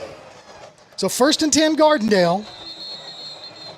Now, Coach McGee says, I have seen enough. I'm going to call timeout. And so James Clemens is going to take a timeout. We're going to keep it here, though. And you can listen to the wingmen during the football season. We'll talk James Clemens coaches and players each and every week from Walk On Sports Bistro in Madison. And you can hear it on the PAS Plus mobile app, on your Alexa device, and online at jcwingmen.net. Now, Coach Johnson, Coach Kimbrough, just kind of looking at this opening half, we've seen some really good things on the James Clemens. We've seen some bad things. Obviously, first game jitters. But offensively and defensively, I think Coach McGee likes what he sees. It's been solid. Yeah. I mean, you don't know game one. Are they going to come out and make a bunch of game one mistakes? Are we going to blow some coverages? So far, it's been solid. Yeah, it has. I mean, think about it. Our woes have been offensively with, a couple offsides or formation issues, right? I mean, which is to be expected, like we said, with as much as we do offensively. But for the most part, we've been fairly consistent on both sides of the ball. So 1st and 10, Gardendale. Shotgun, running back to the left of the quarterback. He's going to get the handoff up the middle, finds himself a hole, picks up a nice 6-yard pickup on the play, past the 30, down to about the 28-yard line of James Clemens. So Hayes Harrison with the tackle there, and we got a man down on the field. Can't see who that is. Looks like it's number 16 for James Clemens. Number 16. Rashad Freeman. Yeah. That's a name we called quite a bit in the past, Rashad's name, and hadn't called it tonight, but he's been a big part of the defense that is an actual returner on defense. Yeah, not sure what's going on yet. Our excellent training staff is out there too, pretty quick. So he plays a defensive end position for James Clemens, and he's kind of laying on the field, and they're taking a look at that leg, the left leg. Hopefully it's just a heat maybe cramp. It's just a cramp. We'll see. Wasn't much stretching going on. He's going to get a little bit of assistance coming off the field. Maybe he just took a helmet and bruised. Sometimes you get one of those helmets around the knee area and just bruise you up real good. Right on a shin, and you feel like you can't move that thing. Mm-hmm. So we'll see if he gets back out there into play. That's a loss, a key loss right there. He's starting to try to put it down as he gets to the sideline, so that's good. Yeah. He's walking. There he is. He's trying to walk it off. All right, 2nd and about 4 for Gardendale. Jet. Did a little jet sweep. He'll find himself a crease. Going to be tackled at about the 25-yard line. Falls forward to the 24, so he's about a yard short. So 3rd and 1. Good job by DJ Davis to stay there in pursuit and run him down. Again, the pursuit's been great. Just getting down the line and not giving up too much. So 2:04 and counting in the opening half. Gardendale trying to put some points on the board before halftime, but the James Clemens defense trying to keep him out of that striped end zone in the north. All right, 3rd and short. Quarterback run or a quick handoff. So Dyer, the quarterback, puts his man over to the right. Number 2, the running back. Now he's got a man in motion from top to bottom. Here we go. Going to the right side. So it's going to be a handoff up the middle. He's found a hole, and he does. He gets the first down, fights his way forward for an additional 5-6 yards on the carry. So 1st down, Gardendale. It's tough. You get in that short yardage distance. The running backs run hard, and then you got Dyer. We talked about his size. He's just a sophomore, but he's 6 foot 195. Yeah. And so pick your poison right there on a short yard. Which one do you want? Yeah. And you bring in that many blockers tight. Oh, yeah. Run's coming, but as soon as you commit, they've got eligible receivers that they can just dump it over your head and give up a big play. It looks like they're going to the right. They motioned that guy in to give that wide side of the field was wide open to go outside, but they ran right up the middle right at us. So you can go to tailgatetalk.net and your nominations for the Applebee's Athlete of the Week and vote on the weekly poll. We'll announce the winner Sunday or Saturdays between 10 and noon on Applebee's Tailgate Talk on WKAC. The winner receives a gift card from Athens Applebee's and a Tailgate Talk t-shirt from that shirt printing place. Where? The shirt printing place. You know, that shirt printing place. Yeah. I think it was the 4th of July. Hey, and listen, stick around for the post-game show as we're going to announce our Mellow Mushroom Player of the Night. Our featured Jet will get a gift card from Mellow Mushroom. Guys, we're all about giving away food, aren't we? We love food. We love food. And T-shirts and coffee. All kinds of stuff. All right, 1st and 10, Gardendale from the James Clemens 19. Going to read option right there by the quarterback, Dyer. He's going to be wrapped up. Big gain there. Good read option there by him because the far side defensive line was collapsing on that running back on the fake. Will Richards right there came in and got a full bite of that guy's thigh. I mean, it snapped his old head back on that tackle. Dropping back to pass. Got to rush. Got to get rid of it. No, we're going to bring him down. Got a penalty flag on the play. It's got to be a hold, guys. Yeah, where that came from, I would think it has to be a hold. So he got a massive rush. No time to throw. Bring him down. No, and they did a good job of keeping pursuit in their lanes, too, and kind of fencing him in. He really tried to get around that outside, then somebody was there, and then Jaden Richards, once again, his name, he ended up on his back. So that's a hold on the offense. Going to move them back. You got a couple guys for Gardendale sucking wind now. Yeah, you do. That time of the year, isn't it? Game 1. Hey, and we're really lucky with the weather. We're extremely lucky. It's pretty nice tonight. Yes. If this was tomorrow, we'd be in trouble because it's going to get hot again. Yep. It's really a pleasant night for an early football game in Alabama. But add 15 degrees down there on that turf. Oh, absolutely. That's true. Luckily, there's no rubber in it. Then it'd really be bad. So 2nd down, ball is going to be marked at the 23-yard line of James Clemens after the penalty. So here we go. Clock is winding. We're almost at a minute left in this opening half. James Clemens trying to keep it a 14-7 lead going into halftime. Gardendale, 2nd and 13. Waiting on the snap. He's going to roll to the far side, looking to throw it. Keep that outside. Throws it across the middle. It's going to be knocked down. Almost DJ intercepted. Davis, what a play. He's beating himself up because he didn't catch it, but, man, great job of getting up in the air and doing that. And I think it surprised him. I mean, I think it got to his hands so quick, he surprised him. He jumps up to bat the ball down, and he's like, oh, my gosh, that's to me. But he used that wingspan, every bit of it, to knock that one down. Hey, can I mention something else new in the ballpark tonight? Absolutely. We got new clocks in the end zones. Yeah. The play clock. Oh, yeah. So you got the time clock, and that's cool. I like Brand new. Way to be observant. We got Jumbotron. Best color guy in the league for nothing. Guys, we'll have the best color man in the league for nothing, folks. We might see some blue lights if we can get another touchdown tonight. Got to get rid of it. Screen pass. Oh, top. Man, I tell you what, that's another one. That screen pass knocked down to bring up 4th down. Man, DJ Davis is in his face. He tries to dump it over the top for a screen, and Jake Young is standing there and almost popped it up in the air and caught it himself. Yes, he did. So 43 seconds left to play in this opening half, 4th down, and Gardendale is going to try a field goal. How about that? I wonder what kind of leg this kid's got. I will say we worried about him during pregame because we had the VIP little faculty deal down there, and we're worried about him kicking through the uprights into our food. We had to move some tables. So it'll be a 39-yard field goal try by number 39 for Gardendale. Kick is up. And that's some leg right there, fellas. As that punches through to cut the lead by 4 with 37 seconds left to play in the opening half. James Clemens 14, Gardendale 10. We'll take a break. You're listening to James Clemens Football on PAS+. Since 2014, Honest Coffee Roasters has believed that coffee should be both delicious and of the highest quality. Full-service craft coffee shops, locally owned in Madison and Huntsville, they source their coffee directly from farmers around the world, so they know the quality in each cup. And not only coffee, breakfast, lunch, acai bowls, and seasonal treats, too. Order online at honesthsv.coffee. Honest Coffee Roasters, located at 92 Shorter Street in Madison and 114 Clinton Avenue East, number 106 in Huntsville. Honest Coffee Roasters. Welcome back to James Clemens Football on PAS+. 14-10 your score. James Clemens on top of Gardendale with 37 seconds left to play in this opening half after Gardendale kicked a 39-yard field goal to cut the lead by 4. And I want to recognize our statistician. He's not up here, but you can hear him sometimes during the podcast. It is Carson Austin. Call sign Stretch. And he'll be bringing us the stats at halftime. Looking forward to that. Appreciate what he's doing for us during this broadcast. So here we go. 37 seconds left to play. Doty back deep to receive the kickoff. It's going to be a high end-over-end kick. He's got to come forward. No. Doty's going to field it at the 10-yard line. Down to the 20. Cuts inside. Fights his way forward down to about the 30. Finally tackled at about the 33-yard line. Doty with a 23-yard return. Yeah, I'm going to tell you what, Alex Lively was heading back. He wanted it. I thought he was going to catch it like Willie Mays, and then I was afraid he was going to run Ty over. So 28 seconds left.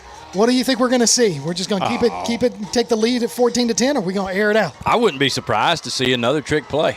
See something big right here to come up and try to punish them. I mean, we get the ball second half, right? If you can put another score on the board here, with less than 30 seconds to go, really start to take Gardendale out of the game in the first half. With this time, and we've got a couple timeouts left, just try to get something. You get up here around midfield or just on their side, then you can take some shots with the arm we've got, the quarterback. So Barry goes to the left of Gill. Now we're going to shift. There it is. We got him. Now, who are they going to had to have gotten him this time.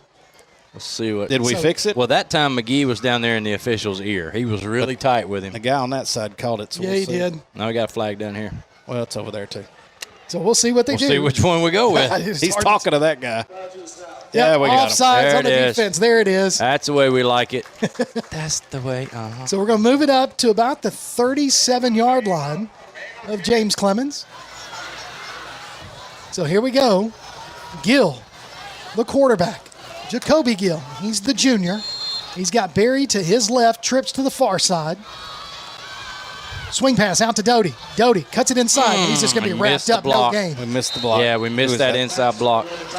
Looked like Lively was going for the wrong. He ran by a guy to hit another guy. That's what he's telling Ty. Hey, man, I'm sorry. I'm sorry. He hit somebody. It was just he passed somebody to get to him. He passed the primary target. Yeah. So I think we're just going to let the clock run out and take the 14-10 lead into halftime. It's a bold move, Cotton. Let's see if it pays off for him. Just looking for a text now. So it's halftime. We're ready to head into halftime for juice boxes and orange slices. 14-10 your score. Mix in some Powerade. James Clemens on top. We'll take a quick break. I see Stretch making his way up here to give us the stats. We'll be ready. You're listening to James Clemens Football on PAS+.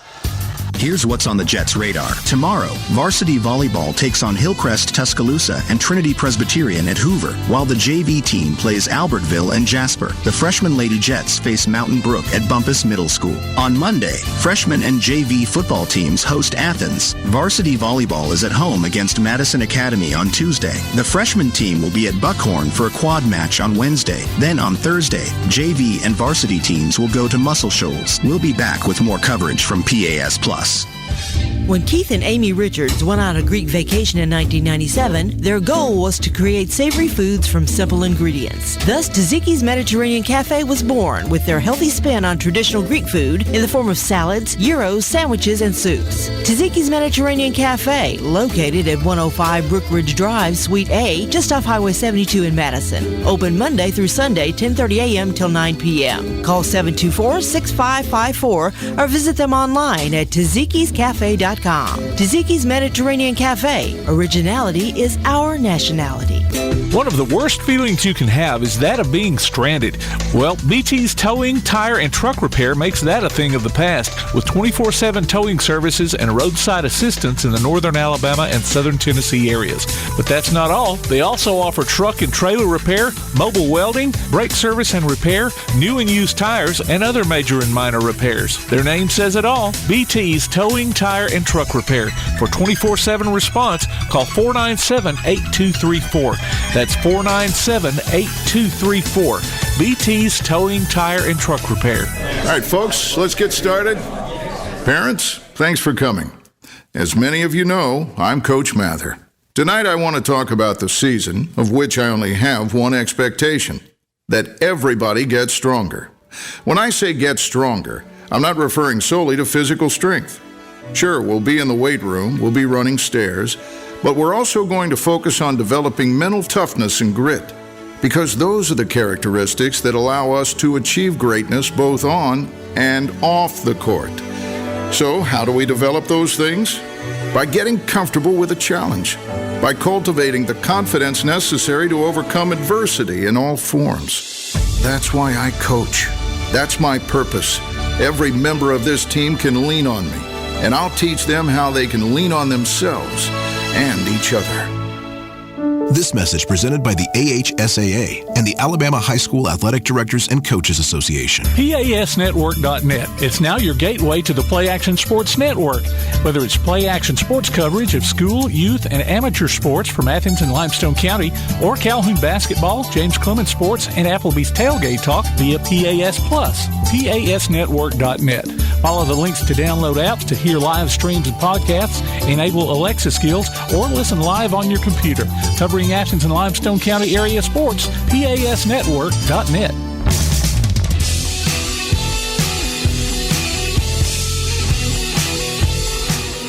Welcome back to James Clemens football right here on PAS Plus. As we're at halftime, your score, James Clemens 14, Gardendale 10, is the Gardendale band out there on the field performing their halftime show. And joining me in the broadcast booth is none other than Freak Daddy himself, Mr. Clay Coleman. Clay, welcome to the booth, man. I was wondering, do I get to have a different call sign when I'm on here, or do I have to always go with Freak Daddy? Maybe I make a new one. You are Freak Daddy. That's how you're known, man. Absolutely. Thank you. Yeah, man, absolutely. Well, Clay, you are kind of Mr. Everything when it comes to James Clemens and Friday night football here.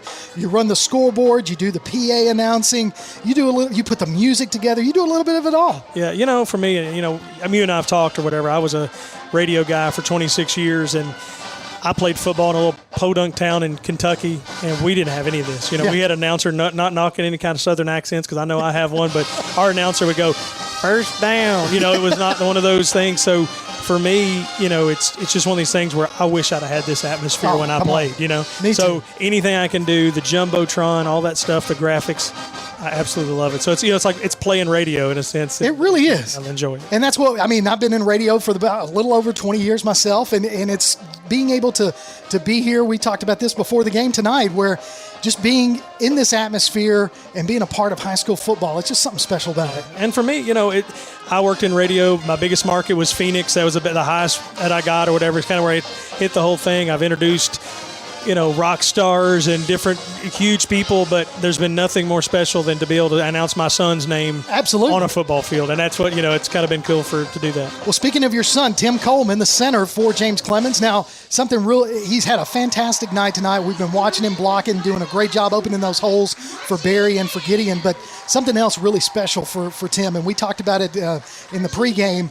Tim was voted permanent captain as a senior for this team. How does that make you feel as a dad? Very cool. And the thing for me that was special to him, because it was unanimous, him and Cam, from all the players. Yeah. I think that you can get your coaches to say something, you can do that, but when your teammates feel that way, that's important. And like I said, he is, I'm the dad, so I'm a little biased or whatever, but I've never seen a kid, even outside of it, that has worked as hard as he had. When you can see the pictures when he was, 5 years ago in 2019, he was a little fat kid that, out of shape, didn't have good self-esteem, wanted to play football so bad, and then we got him into training, and he's never stopped. And he's, the best weight on the team. He's, bench pressing 345. He's squatting 500.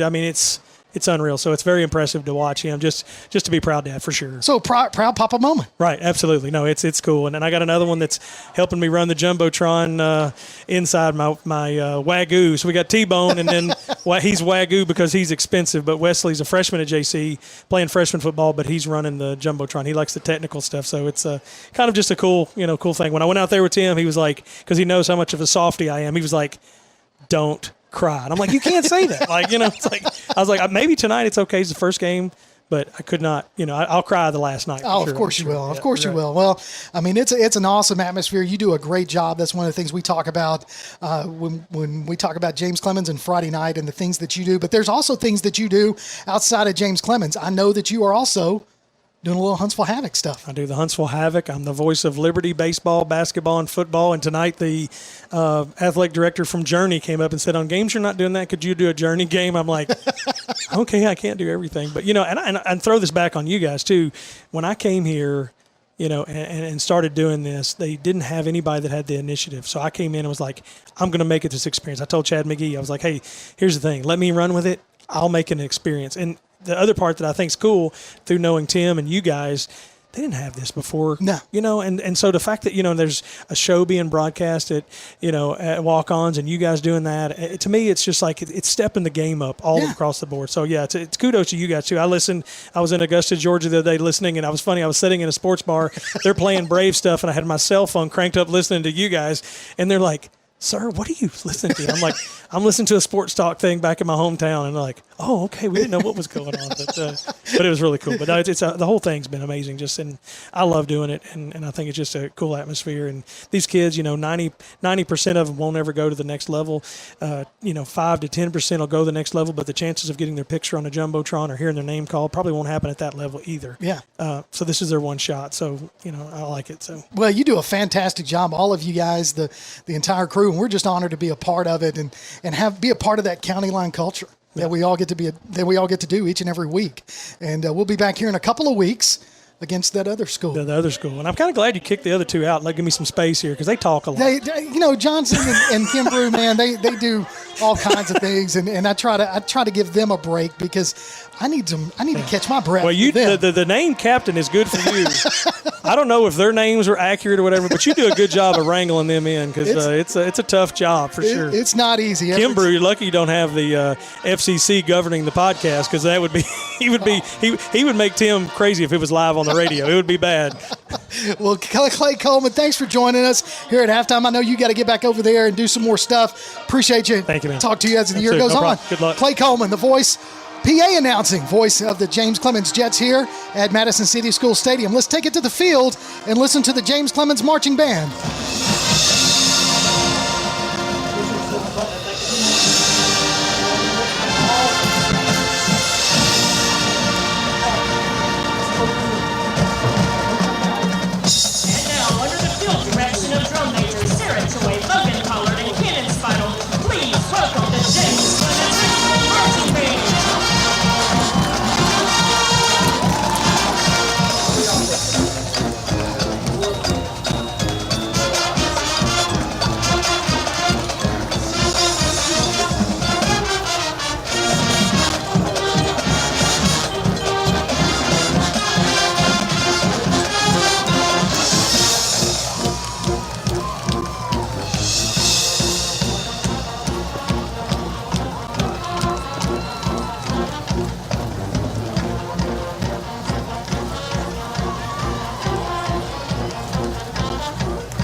That was the James Clemens Marching Band and their tribute to Elvis, doing a great job there. 14-10 is your score at halftime.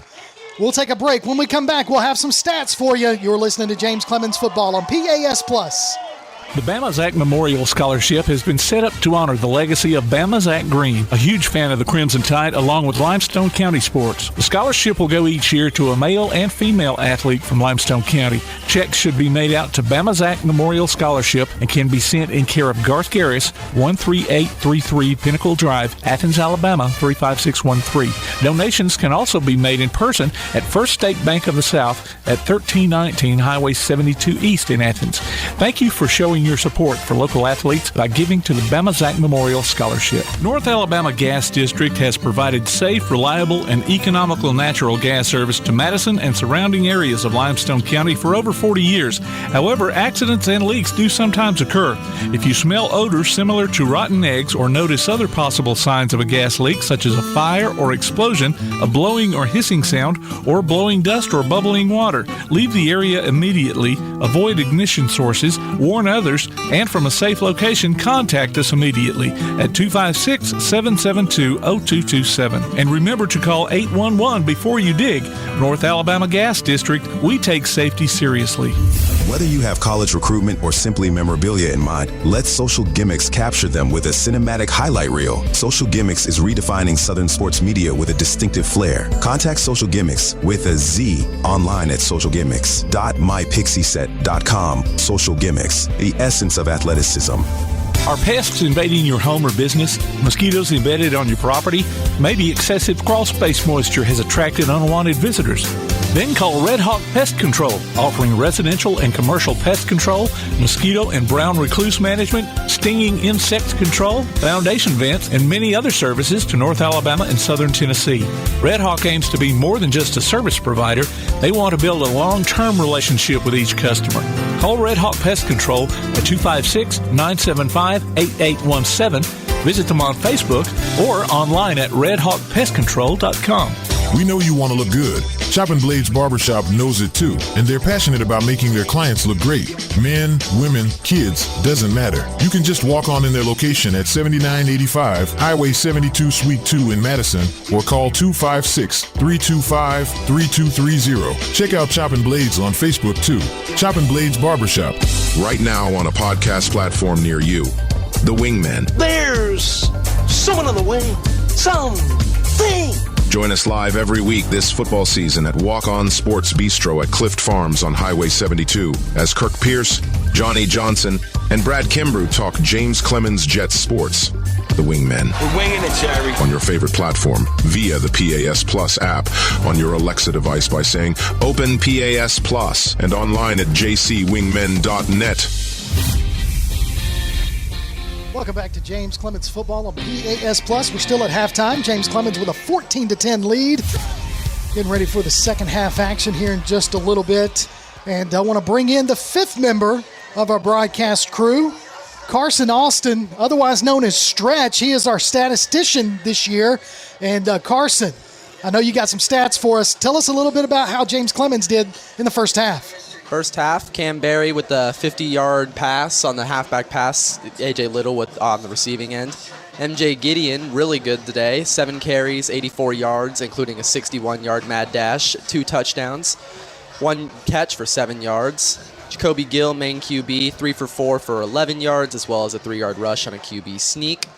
On defensive side of the ball, Will Richards with 4 tackles, Miles Taylor with 3 tackles and a breakup, Bryson Dowell with 2 tackles and a tackle for loss, and lastly, Hayes Harrison with also another 4 tackles. I tell you what, that is some really good stats. You're doing a great job of doing that. And one of the things, did you say that Gideon has 2 touchdowns? Yeah, Gideon has touchdowns. Yeah. So Gideon, so far, the first half rushing leader for James Clemens. And young guy, really is. So Carson Austin, Stretch. Good job, man. Way to bring it to us. Welcome to the team, my man. Nice job. Awesome, man. Well, and where it's going to come in big for us having a guy like this on the broadcast is when we get to the end of the game and we're trying to do player of the game. Yeah. It's going to be What's that player of the game sponsor? Oh, mellow mushroom, maybe. Okay, I just want to get it out there. Mellow mushroom. Having some hard stats like that's going to be I already have a pretty obvious candidate highlighted in bold. But we're not going to talk about it. Don't give it away yet. That's all right, Carson. I appreciate it. We have a candidate. We have someone in the running. Yeah, there you go. I love it. All right, Carson Austin bringing us the stats. Thank you, Carson. Appreciate you. Coach Johnny Johnson bringing you in here right now as we get ready to start the second half. You heard those stats offensively, and huge plays in the first half.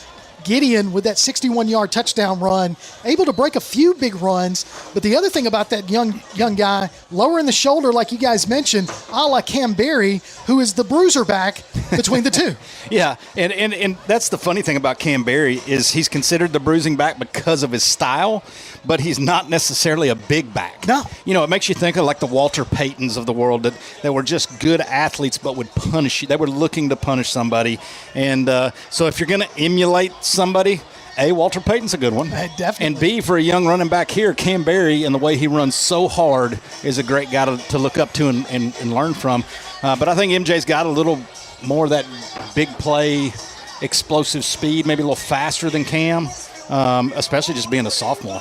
One thing that Stretch kind of mentioned just a little bit ago was the small amount of passing yards that we've got from Jacoby Gill, but we have seen glimpses of that arm strength when he threw that incomplete pass into the end zone to Doty. Oh, there's no doubt it's coming. And look, Coach Truitt's got all these different formations and all that stuff, but ultimately he wants to run the ball first. Sure. And once we establish that run, it's going to open up the lanes for Jacoby to air it out because he's got plenty of arm strength. The one he threw on the little curl in the middle of the field over the top, just standing flat-footed and zipped it in there. I think we mentioned Elway and Favre. Yeah. I mean, like, it was flat-footed and zipped, and you can see that there is definite arm strength there. You get 2 years with this guy because he's just a junior that transferred in, and it's going to be fun to watch him throw the ball. We haven't seen it a lot tonight, but it's coming. It's coming. Brad, we talked about the defense early on in pregame, but now we've seen the first half defense, some of that adjustments. We saw Gardendale drive 80 yards, no huddle offense, just really a lot of dump passes there. But since then, the defense has kind of stepped up and closed that down against these Gardendale Rockets. Oh, ain't no doubt. I mean, they've made good adjustments, and we've kind of taken that high-low away. And excuse me. And the most impressive thing has been our kind of tenacity up front, and then our defensive pursuit in the second level. They've done a very good job of just pursuing the football. Well, one of the things that we've been able to watch as well is when they try to do some of those longer passes, our defensive secondary has been able to bat those passes down. And that quarterback for Gardendale, like we've talked about, he's got arm strength, and he's also a load to bring down on those read options, but we're able to isolate and bring him down. We have, with the exception of one real read option play, which he kind of rode it out a long time and then found a crease up in the middle. We've done a very good job against the zone. We've done a pretty good job against the pass. I mean, we've give up some big plays, but again, a lot of those big plays were when we had them behind the chains anyway. So I think defensively, Coach McGee is getting out of his defense and out of his guys what he expected to and what he wants to in this opening game. So as we get ready for second half action, James Clemens will receive. Just to kind of do a scoring recap from the first half, Gardendale drove it down in 5.5 minutes on a 2-yard run by the tailback, number 12, and then they also had a 39-yard field goal with 22 seconds left to play in the half. On the James Clemens side, MJ Gideon scored on a 1-yard run with 3:53 left to play in the first quarter. And then in the second quarter with 7:15 left to play, broke off a 61-yard touchdown run. And that's where we sit, 14-10 your score. Back deep to receive for James Clemens as the clock counts down, getting ready for second half action. Ty Doty. One of the things we've seen glimpses of Ty, being able to make people miss. Oh, yeah. But we haven't seen him break out like we know he's capable of, and a lot of that has to do with just him getting back into the groove of football. Well, and they've swarmed him. I mean, he gets away from one, there's another one standing right next to him, and he'll make 3 or 4 miss, but there's always a 4th or 5th guy there. Right. And so they've done a good job of surrounding him and keeping him corralled, but it's just a matter of time until he gets loose.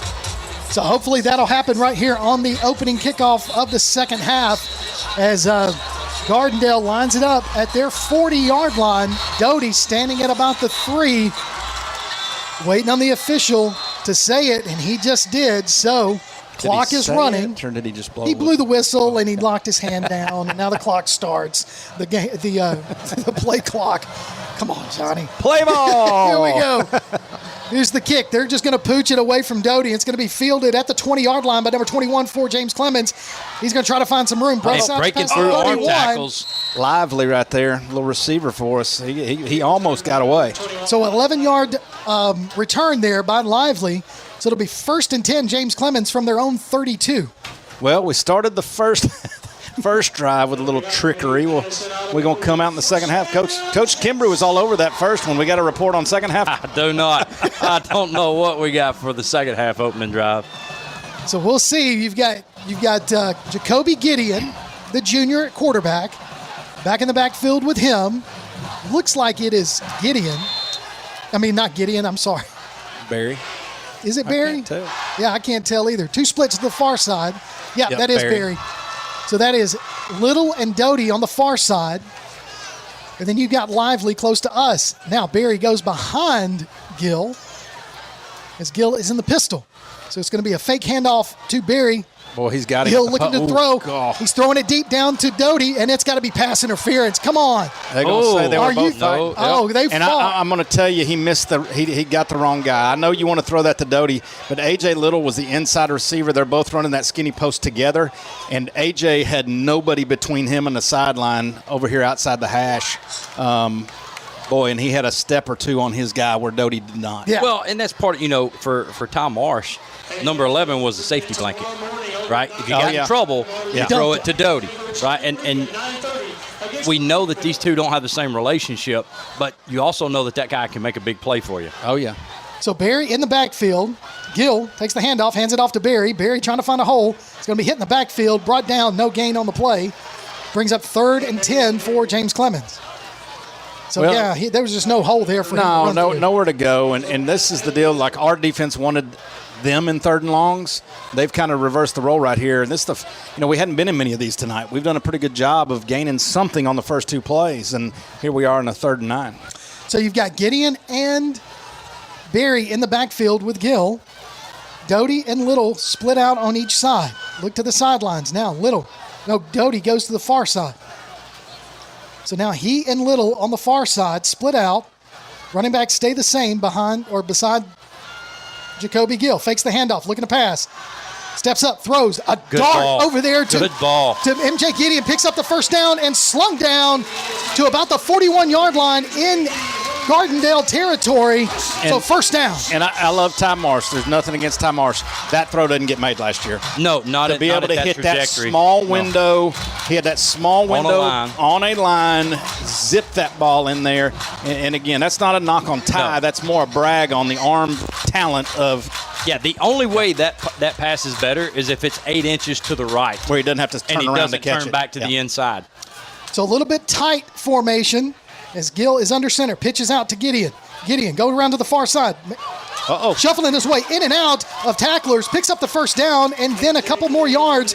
Nice 15-yard pickup there by MJ Gideon. He's got great first vision, down. man. He really does. He sees creases, and he makes that cut in a hurry and really finds soft spots in that defense to gain yardage. So 1st and 10, James Clemens. Took us 4 plays, but we are deep into Rocket territory. 10 minutes left remaining in the 3rd quarter. So Gill looks over to the sidelines. Got too many G's, man. Too many gangsters in the back. Here we go. Gill looks over. You got Doty going in motion. Here we go. Shotgun. Steps back, throws it off his back, getting ready to throw it off his back foot. Now he does throw it off his back foot. And that not pass interference. Pass intended for Lively. We've seen that a couple times on the pass plays. There's enough of a hesitation that now the deep receivers are having to turn, kind of post up, maybe even need to come back to the ball, or they're backpedaling. Well, and I was just about to say that. Initial read, let that thing go. If even on that ball right there, if Lively puts a foot in the ground and comes back to that ball because it was underthrown off his back foot, we get an easy pass interference. Yeah, I think so. But because he kept drifting with it and let the guys get in his face, it looked like they were just fighting for the ball. Yeah. And that's something I'm sure once they see it on film, no doubt, the receiving coach is going to talk to him about that. So 2nd and 10 from the 25-yard line. Whistle's blown. So it's going to be James Clemens going to call the first time out of the second half, and we'll take a quick break. You're listening to James Clemens Football on PAS+. Athens Utilities comprises Athens Electric, Athens Gas, and Athens Water Services. Together, we are committed to providing reliable and affordable electricity, natural gas, and water and wastewater services. We operate as part of the City of Athens, and just like our city's motto of Athens is classic, Southern, character, we believe in supporting what makes our community special. And that includes local sports. Call 233-8750. Come by our office at 508 South Jefferson Street or look for the link online at athensal.us. Welcome back to James Clemens Football on PAS+. 14-10 your score. James Clemens on top. 9:35 left to play in the third quarter. Hey, listen, for the in-flight movie quote during our James Clemens coverage, we'll sneak in a movie quote at some point as part of our play-by-play commentary. And if you know what movie it is, then all you got to do is text your name and the answer to 256-434-1727. That's 256-434-1727. You can win a $10 credit to Honest Coffee Roasters in Madison. All right, 2nd and 10. James Clemens from their own, or from the Gardendale 25-yard line. We'll see what we do. Gill going to draw him back into shotgun. Got Gideon and Barry on either side. Little to the near side. Gill looking to throw. Throws it off his back foot towards the end zone. That's got to be pass interference. Boy, they're not going to call anything. They are letting they were holding them play. his arm. Yeah, and he had a hand across the face. I mean, that's. So how about this? That falls incomplete. Gill's freaking slung that He one. did. And he had Gideon in the end zone. He fired a dart. So another incomplete pass brings 3rd and 10 from the 25. And the thing is, he's not got a good base when he threw it right there. He's throwing that off his back foot. Yeah, he just kind of quick settles and lets about that thing 35 yards in the air to the end zone. I bet he could throw it from the rubber. Oh, I bet he could, man. Have to have a conversation. Have you ever go meet that young man after this game? So Little and Lively split to the near side. Gideon and Barry in the backfield. Now Gideon goes in motion.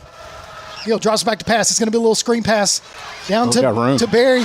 Barry shuffles his way forward, picks up the first down to the 10-yard line. The most beautiful thing about that, not only did we get the ball to him quick instead of that Very little quick. delayed, but Barry did not hesitate. He saw that little crease towards the middle of the field, and he hit it in a hurry. Yes, he did. Yeah, I was going to comment how fast he got that screen pass to him, because normally we kind of float a screen pass. No, he just darted it. So we got a man down. It's one of our offensive linemen right now. As he's down, the trainers come out from both teams to kind of take a look at him. Looked like 73 Tyler Gage was going on the field to take his spot, whoever that is. So we'll see here in just a second as 9:13 remaining in the third quarter. 14-10 your score. I'm afraid James that's Tim Clemens. Coleman. It is. It's like Tim Coleman.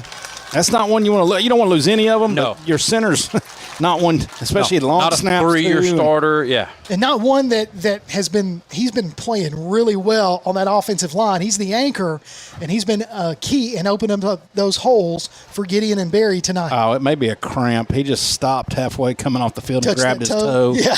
So maybe it's just a cramp. So got to go ahead and get that pickle juice or mustard pack. That's right. Get it ready, man. Get some potassium in that guy. Get him back out on the field. So 1st and 10 after that screen pass rush, it goes for a first down to the Gardendale 12-yard line as the offense comes back from the sidelines. So Tyler Gage will go in at center. So you've got Barry to the left of Gill, Doty in motion. Fakes the handoffs. Sling pass out to Lively. Lively makes one man miss. Down to the 5. Tackled at about the 4-yard line. I love the fact he didn't hesitate. He did get not. upfield and get what you can get. So he's about a yard short of the first down. So it'll be 2nd and 1 from the 4. Well, I don't know if that's been a point of emphasis with Coach Truitt and on the offensive side, but our guys have not hesitated at all. Like Doty's danced around, but Doty does what Doty does, and he's been surrounded by 4 or 5 guys when he does it. Everybody else is get north and south. Yeah, they've got north and south, and it's paid off several times to keep yourself in good situations. So quick pitch out to Gideon. Gideon's going to be met at the line of scrimmage, falls forward. Powered ahead. I think he got the first down. And he's going to be shot. You worry a little bit about the snap. You know, he went under center right there, and there was a little fumble coming out of there before he made that pitch. You know, with a new center, you worry about, you know, the deep snap, the shotgun is something those guys practice all the time. Going under center is a little different. Yeah, that might not have been a design pitch. If he fumbled the snap coming out of it, he can't get to the back in time to hand it off. Yeah. So Gideon comes out, Barry to the right of Gill. You've got Doty in motion, Lively to the top side, Little down close to us. 1 yard to go for the first down, 3rd and 1, quick pass. Oh no. Goodness, almost. Oh, no. Yeah, that's a fumble. It was trying to be he was trying to kind of lateral it. Hook and ladder. Lateral it to the swing man underneath, but. So let's see if we came up with it. So it's going to bring up 4th down is what they're indicating. They were really too close to try and pull that off, and then afterwards about 7 guys touched it. Did we get it back? I don't know how, but we did. You know, it's 17 people kick the ball at some point. They got batted around a lot. Well, we got a flag down, too. Oh, picked it up. Well, we caught a break there. We did. Yeah, and I don't know that was even necessary. We just need 1 yard for the first down, and then it's first and goal. And we got it right there. Unnecessary. I mean, it's, razzle-dazzle. It is. I get it. So now Ortiz comes in to kick they didn't let us get the kicking ball on the field. Kick the field goal. So it's going to be about a 30-yard field goal try by Ortiz. He's at the near hash mark. There's the snap. It was a slow one. Kick is up. That's good. He gets it through. So 3 more points on the board as James Clemens takes a touchdown lead. 17-10 is your score with 7 minutes left to play in the 3rd quarter. You're listening to James Clemens Football on PAS+. Mellow, a state of mind, a culture, a way of being, and the philosophy behind Mellow Mushroom Pizza Bakers. Since 1974, their mission has been to provide delicious food in a fun and creative environment. The originators of hand-tossed, stone-baked classic Southern pizza, Mellow Mushroom makes their pies with high-quality, fresh ingredients to elevate the dining experience. So mellow out at Mellow Mushroom, a higher order of pizza in Huntsville at 470 Providence, Maine, and 2230 Cecil Ashburn in Jones Valley. Welcome back to James Clemens Football on PAS+. Ortiz kicks a 30-yard field goal to increase the lead back to 7. 17-10 your score. After the kick, it was good, but there was an unsportsmanlike penalty against James Clemens, so now Ortiz is going to be kicking from a little further back. So I doubt we get it into the end zone this time. But we'll see. Yeah, it's not something you like right there. You go down, you take that, get the field goal to take the – well, you almost lose the fumble on the play before and lose the chance at a field goal. We kick the field goal to take the touchdown lead, and then you immediately going to give them the ball in great territory unless something crazy happens on this kickoff. Definitely not going to kick it in the end zone like we've done most of the time tonight. I don't know. Stranger things have happened. Could be one of them 12 hoppers. So now, because of the penalty, Ortiz has got a kick from the James Clemens 25. Sometimes ground balls get eyes. Find a way. The football's not round, so it's going to bounce all over the place. It's a good point. Yeah. It's an excellent point. Well, let's see if this pays off. I don't know. Trying to find a way, guys. I know. I've been looking for it. I know. All right, Ortiz ready to kick off from his own 25. Well, that's a high end-over-end kick. That was a good kick. It's going to be fielded at the 20-yard line by Gardendale. Tries to find a crease. He goes can't lose the near contain. side. Finally pushed out of bounds in James Clemens territory down to the James Clemens 48-yard line. So it'll be 1st and 10 Gardendale for their first possession of the second half. Really good field possession there. And that's what you're talking about, right? You give them on a stupid penalty after a field goal, and you end up giving them the ball in your own territory to start their first drive. Because that's a mental penalty that hurts. So Gardendale comes out, First and 10 from the James Clemens 48-yard line. I don't remember seeing this cat before, number 19 right here. So maybe I've just missed him, end. but he's low center of gravity. So now the running back goes in motion. It's going to be a read option to number 12. He's going to fight his way forward, picks up close to the first down marker, goes out of bounds at the 39-yard line, a yard short. Nice 9-yard gain. We had a couple swipes there at his ankles and thought we had him tripped up a couple times. He did a good job of keeping his feet and getting that close to a first down. So now 2nd and 1. Gardendale at the James Clemens 39-yard line. It's going to be 2 backs in the backfield for Deacon Dyer, the quarterback. One split to the either side. Going to fake the handoff, read option. He's going to fall forward for the first down, picks up about 4 more yards. Down to the 35-yard line, 1st and 10, Gardendale. Do you think that's really a read option? I know that is a read option, right? That's supposed to be a read option. He pulls that thing out of there so quick. You think that's a called I'm going to be honest with quarterback you. draw? I was watching the GT motion that came this way. It looked like counter this way. So they could be zoning behind it, but most likely not. When you pull this way, you're looking to hand it off so that guy can cut off those blocks. Yeah. Well, you can see the cramp monster has taken a hold again as Hayes Harrison. And he is not happy about it. No, he just threw his mouthpiece down. That's a middle linebacker if you ever seen one. He's got that look, man. He's got that neck guard, man. He looks like the old cowboy cop. He needs to be playing at Penn State. Yeah. In pass over the middle. In 1994. Yeah. This pass falls incomplete. Yeah. There was nobody there. I think that was a misread there by the quarterback. What was that? Brings up 2nd down, official timeout. Linebacker at Penn State in the mid-90s was such a LeVar Arrington. Several of them. LeVar Arrington was there, yeah. So it's an official's heat timeout. We're going to take a quick break. When we come back, we'll have more James Clemens action right here on PAS+. Athens Utilities comprises Athens Electric, Athens Gas, and Athens Water Services. Together, we are committed to providing reliable and affordable electricity, natural gas, and water and wastewater services. We operate as part of the City of Athens, and just like our city's motto of Athens is classic, Southern, character, we believe in supporting what makes our community special. And that includes local sports. Call 233-8750. Come by our office at 508 South Jefferson Street or look for the link online at athensal.us. Welcome back to James Clemens Football on PAS+. As we get ready, 2nd and 10, Gardendale from the James Clemens 35-yard line.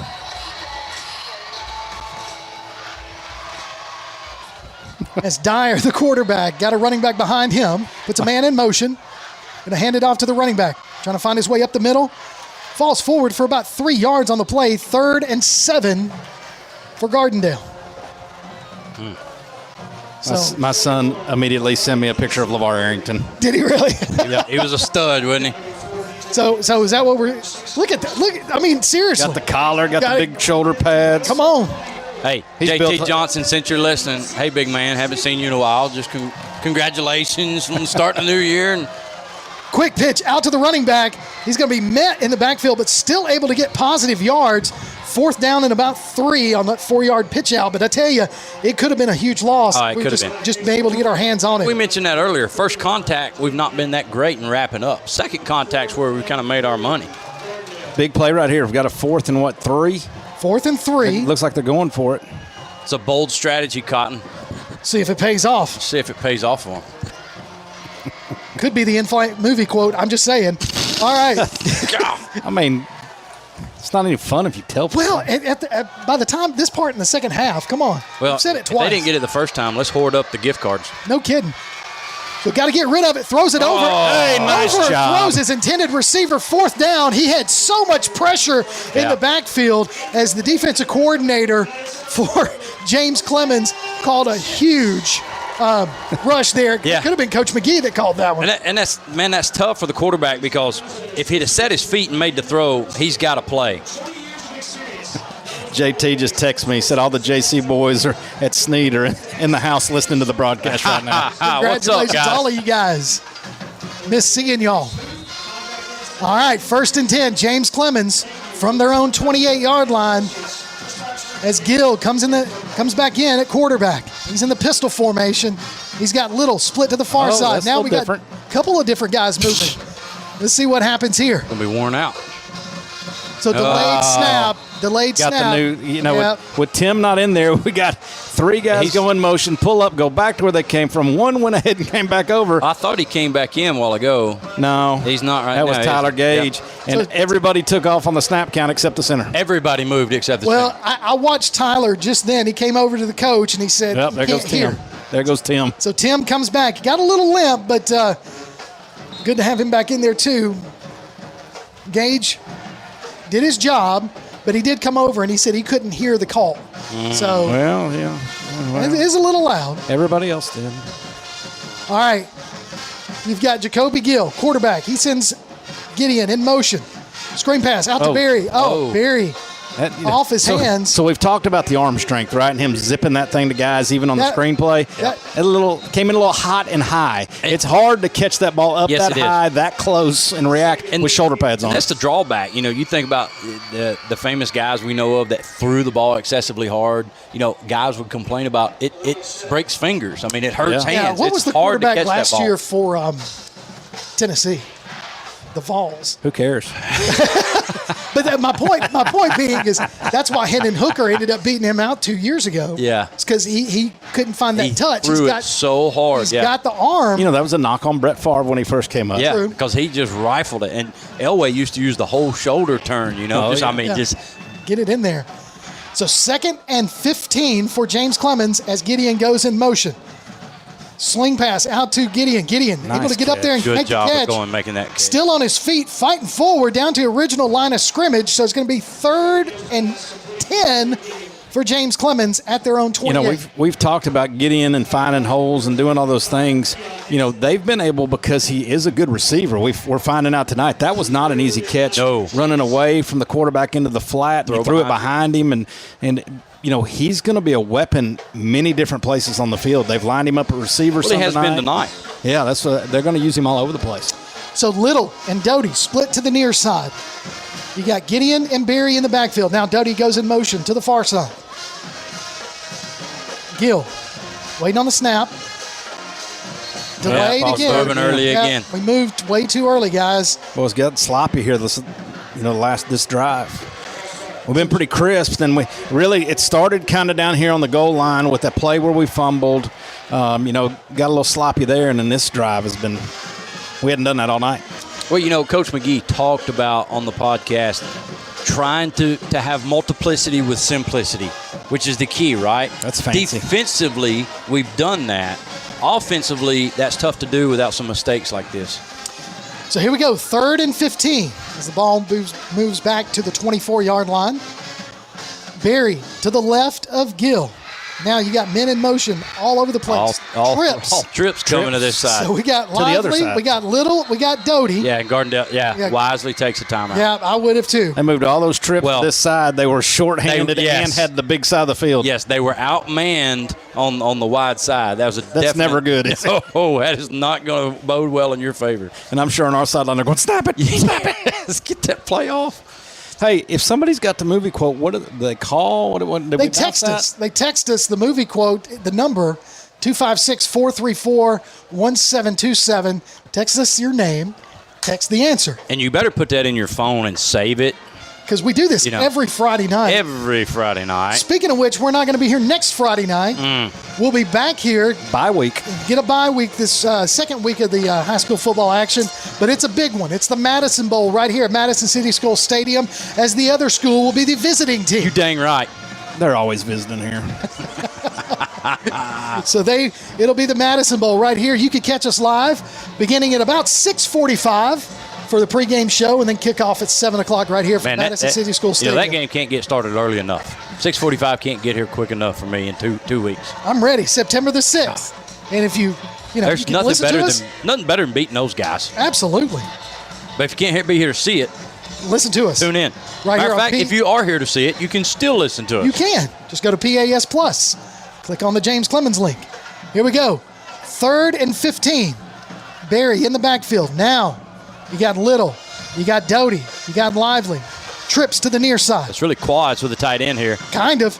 Gill looking to throw. He's got to rush. Got to get rid of it. Oh, he's fixing to move. He runs into his own man. He's sacked.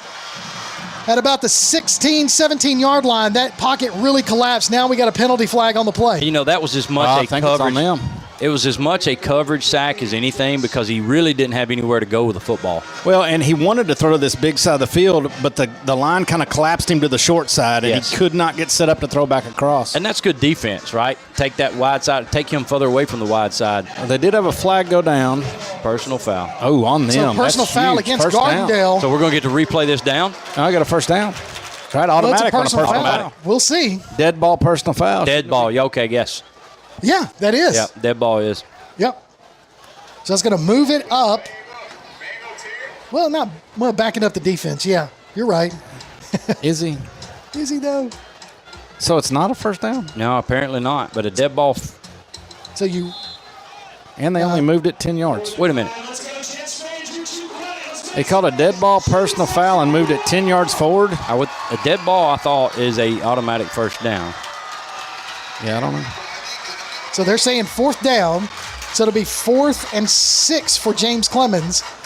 And we got no punter out there. He's coming. There he is. And Coach McGee's not arguing the play. I'm going to be honest.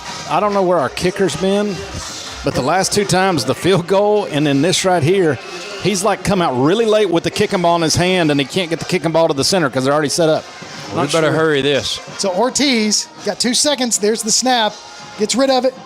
Almost blocked again. Nice spiral punt all the way down to the 28-yard line as the first man misses, but then the rest of the Jets come swarming in to bring him down. Beautiful punt there by Ortiz. Yeah, I thought we were going to get a running into the kicker call. And the white hat was on it. He watched it. He hesitated and decided no call. Well, and the beauty of having Tim Coleman, even though he's limping as the long snapper, again, what I mentioned earlier, he's one of the top long snappers, I believe, in the country, rated long snappers. And, talking about his extra work, he's in there almost every day long snapping. Yes. And, getting the ball back there to our punter, because Ortiz does not get rid of it in a hurry. No. He takes his time, winds up, and kicks, but getting it there so quick gives him time to do that and not get blocked. The opposite of what you were talking about earlier with their long snapper takes a long time to get their punter. So 1st and 10 for the Rockets. Throwing over there. Ooh. Pass intended for number 8 falls incomplete. Almost picked off by number 22 for James Clemens. I'm not sure if that was to 8 or 0, if it was overthrown to 0, because it went right over the top of 0 too high and hit old Mason Rose right in the hands. So there's been several dropped potential interceptions three or 4, yeah. We're going to get one. Which I'll give him. The other receiver was there with him. I mean, they got it at the same time, but he did get 2 hands to it. Ooh, that's false start. Yeah, false he knew start, it too. He dropped that head. Oh, and he tried to turn around. He's got a little finger pointing going on. So false start by Gardendale. So that's going to move them back on this 2nd down play, deeper in their own territory. That's never a good sign when you make a mistake and distance yourself from the team and blame others. Turn around, point at the quarterback, walk 10 yards behind the line of scrimmage. Yeah. He may just been self-talk. Calm down, do what you're supposed to do. Directed at the quarterback? No, when he was back there by himself. That's a good point. So 2nd and 15, man goes in motion. Going to be a quarterback keeper around the far side.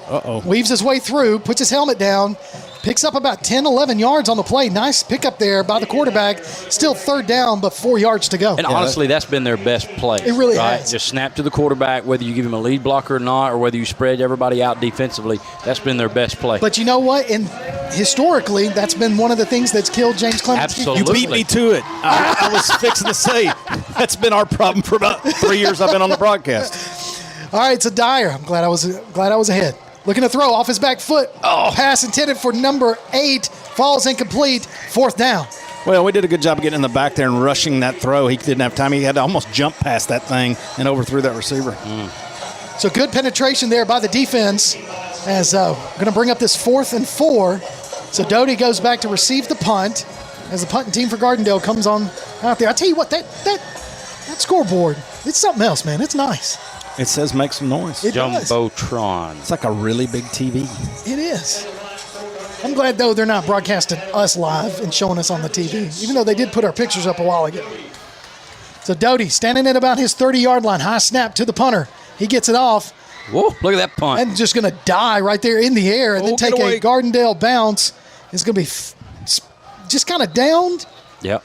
Right at about the 25-yard line. He laid down on He laid down. He did. So first and 10, James Clemens from their own 25. Kirk, I disagree. I think a good portion of our fans in attendance tonight would appreciate us being broadcast on the Jumbo. You think so? Absolutely. We've got a face for radio. No, ain't no doubt there. So let's see if we can clean up some of these offensive mistakes that we've had this second half in this third quarter with a minute 50 play remaining. 17-10 your score. James Clemens on top as you've got both Gideon and Barry coming in the backfield as Gill is going to go under center. Coleman's still back. He's back in at center. Little split. Limping around, but he's still in there. Under center is Gill. Hands it off to the first man through. That is Barry. Barry falls forward for about 4 yards. Not sure what we missed on the backside, but from Coleman over, from center over, we caved it down. We caved it down and had a chance at a big play there. So Lively comes in for Gideon. So Barry will be the only running back in the backfield. Little bunch set off the tight end right there. Yep, and Little is split. Now we got They didn't like it. Nope, Gardendale calls another timeout. So that's their second timeout of the second half. As I tell you, man, with a minute 23 in a game that is only a touchdown difference, that could be key. So I was going to bring up that's the other thing that formations, crazy sets can do for you, especially a team that hasn't seen much on film. Right. It can cause them to use those timeouts early in hopes that they don't give up a big play, right? Sure. And sometimes you can throw out a dummy set or a recon set. You can just have formations that you line up in, not really intending to run anything out of, because you're probably going to shift to something else, right? That's more familiar. But if you can scare them into taking the timeout. Yeah, because that's one we have not seen for sure. So here we go. Now you've got Gideon and Barry both coming back in. So it looks like the big lineup is coming back in with Little being the only receiver out there. So this will be interesting. See what we do. Are you going to sing into the broadcast? Yeah, right away. Okay. Well, he learned it from our colleague Stretch down there. He did. Yes, he did. How'd Stretch do? He did great, man. He did really good. He's on those stats, I really like that. That's a great addition. Yeah. So handoff to Gideon. Gideon trying to find his crease. He does. He falls forward short of the first down. But, man, I tell you what, that was an ankle tackle. That was a first down saving tackle. Well, it sets up a 3rd and 1, instead of a 3rd and 6. Very manageable. Manageable thirds. Manageable third downs. So 3rd and 1, James Clemens from their own 34-yard line. Let's start creating keys to the game, Coach. I did that for a game you missed last year. Really? Yeah. I checked them off. I was like 4 for 6. Uh-oh. We're in So a tight bunch. So Gill's going to keep it himself and use that big frame to fall forward. Still on his feet. Gets past the 40-yard line down to about the 41. Needed 1, got 6. I tell you, he just kept churning those legs. That looked more like the old tush push. That was more of a tush push. I tell you, that's a big Coach Rinks was complaining about wedge the other night. Wedge, yeah. In the podcast, go back and listen to it. Matter of fact, Coach Rinks mentioned to me at halftime he still thinks he'd make a heck of a sideline reporter. I think it should happen. That's offsides on them. Definitely offsides. So we'll see what the call is, but offsides should be They had the a guy call. walk up on the line to blitz, and he was all in the neutral zone and beyond. He was an egregious violator of the neutral zone. So he was an egregious violator. Some big words, softball coach. Listen, I'm a cultured individual. I just don't share with it a lot. So that's going to be a 5-yard penalty on the defense. Makes it 1st and 5. Ball moved to about the 46-yard line. James Clemens. Trying to set the bar high here. Iron sharpens iron. It really does. So Gideon in the backfield behind Barry. Gill under center.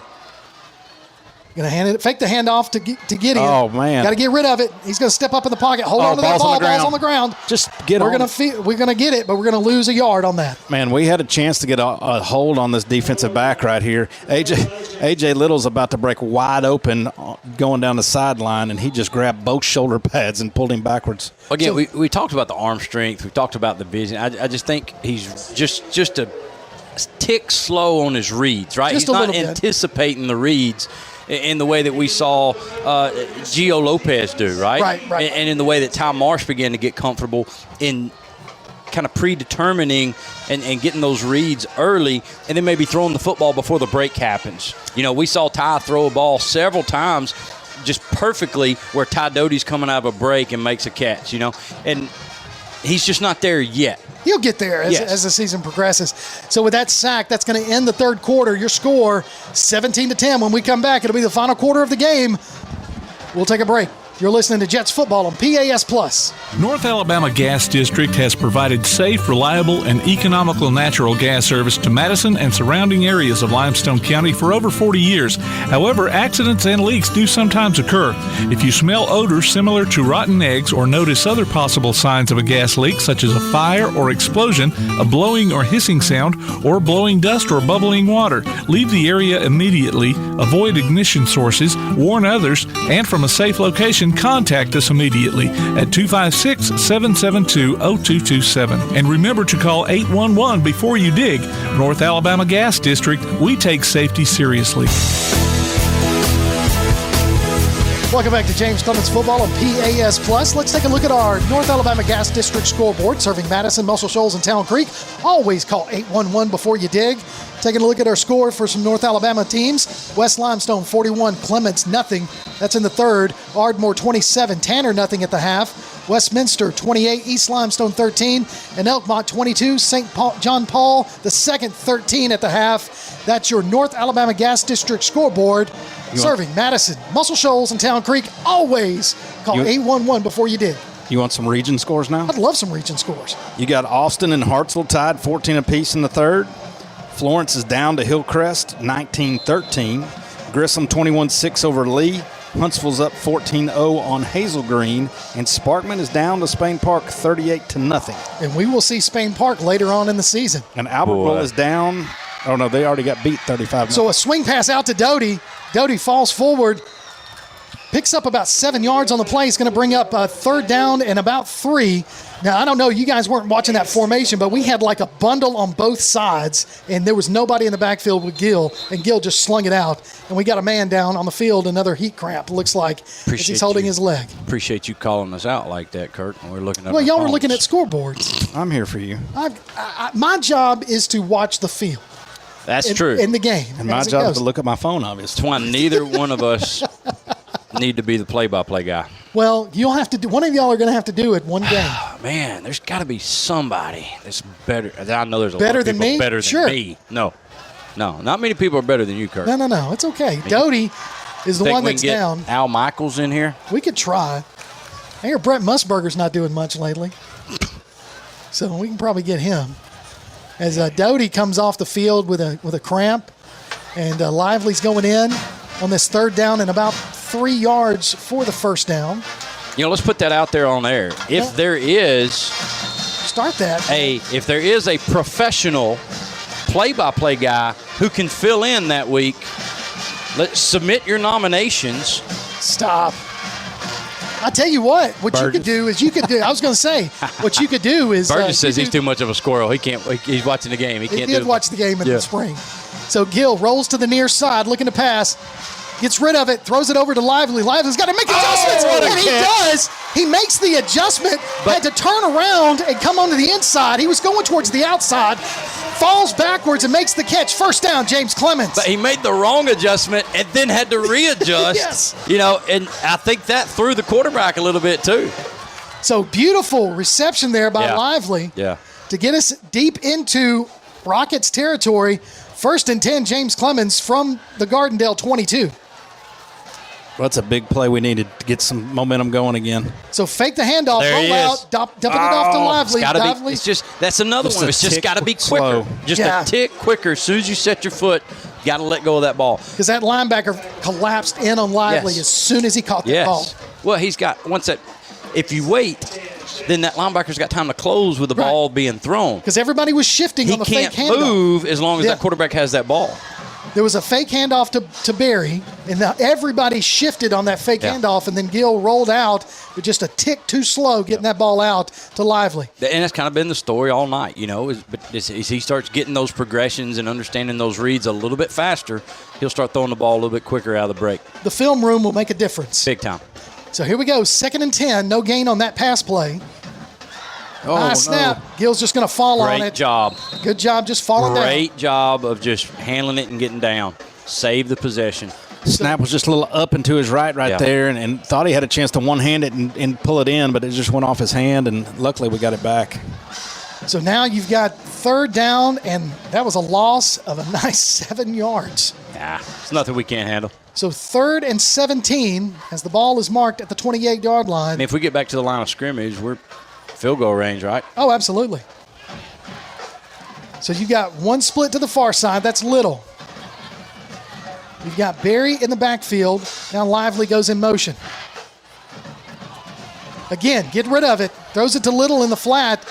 And Little trying to make a play. Double pumps it, and just a delay. Something didn't go right there. We had that. There was like 2 guys set up for a screen on the same side, and it's like he pumped the one, they closed on him, and he flipped it on the second pump to the other guy. But they were really in the same area on a play right there that, we're trying to get a lot more yards. As agreed. Something was kind of a bust there. Something got too bunched up, and that's probably the difference in him getting rid of that ball quick and then kind of double pump. Boy, we're trying. We are. We're see what the leg's about right here. We're going to try a 46-40, almost 47 yards. It's a bold strategy, Cotton.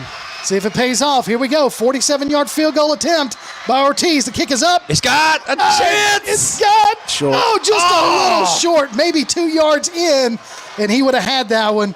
That was a good attempt, though. Hey, he's disappointed in himself. But again, week 1, those are things you want to know, right? Absolutely. We've attempted that from that distance, and he probably got all he could get of it. Right, so we know his range is about 2 or 3 more yards closer. About 45 yards would have been ideal for Ortiz. Well, and the beauty of high school football is that ball goes to 20. Yeah. Yeah, it does. Instead of spotting it, where he kicked it or even at our old line of scrimmage. And you could see they were even a little confused. The offense came out and it's set up they were going to thought they got the ball about the 34. 13, 14 yards, yeah. Yeah.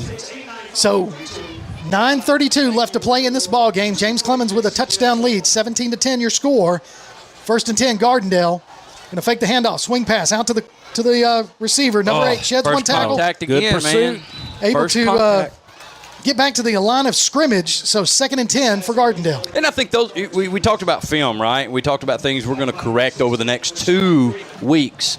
And I think that first contact defensively, because, man, we've given up some plays, 2 or 3 yard gains that should have been losses, and then the quarterback reads. So trips to the far side, going to dump it off to the flat, to the running back. He makes one man miss, still on his feet, picks up the first down to the 35-yard line on a 15-yard reception. Kind of the wing or the tight end one just kind of stalk blocked in the middle of the field right there and held up 2 linebackers from getting to the flats. So Gardendale in the hurry-up offense, no huddle. Not even time to get the chains moved. They're going to hand it to the running back up the middle. He picks up 2, 2nd down and 8. Well, and let's be honest, they do have to hurry, right? Yeah, absolutely. They can't take a long time here because they may need 2 possessions to try and get a chance to win. With only 1 timeout. So 2nd and 8 for Gardendale.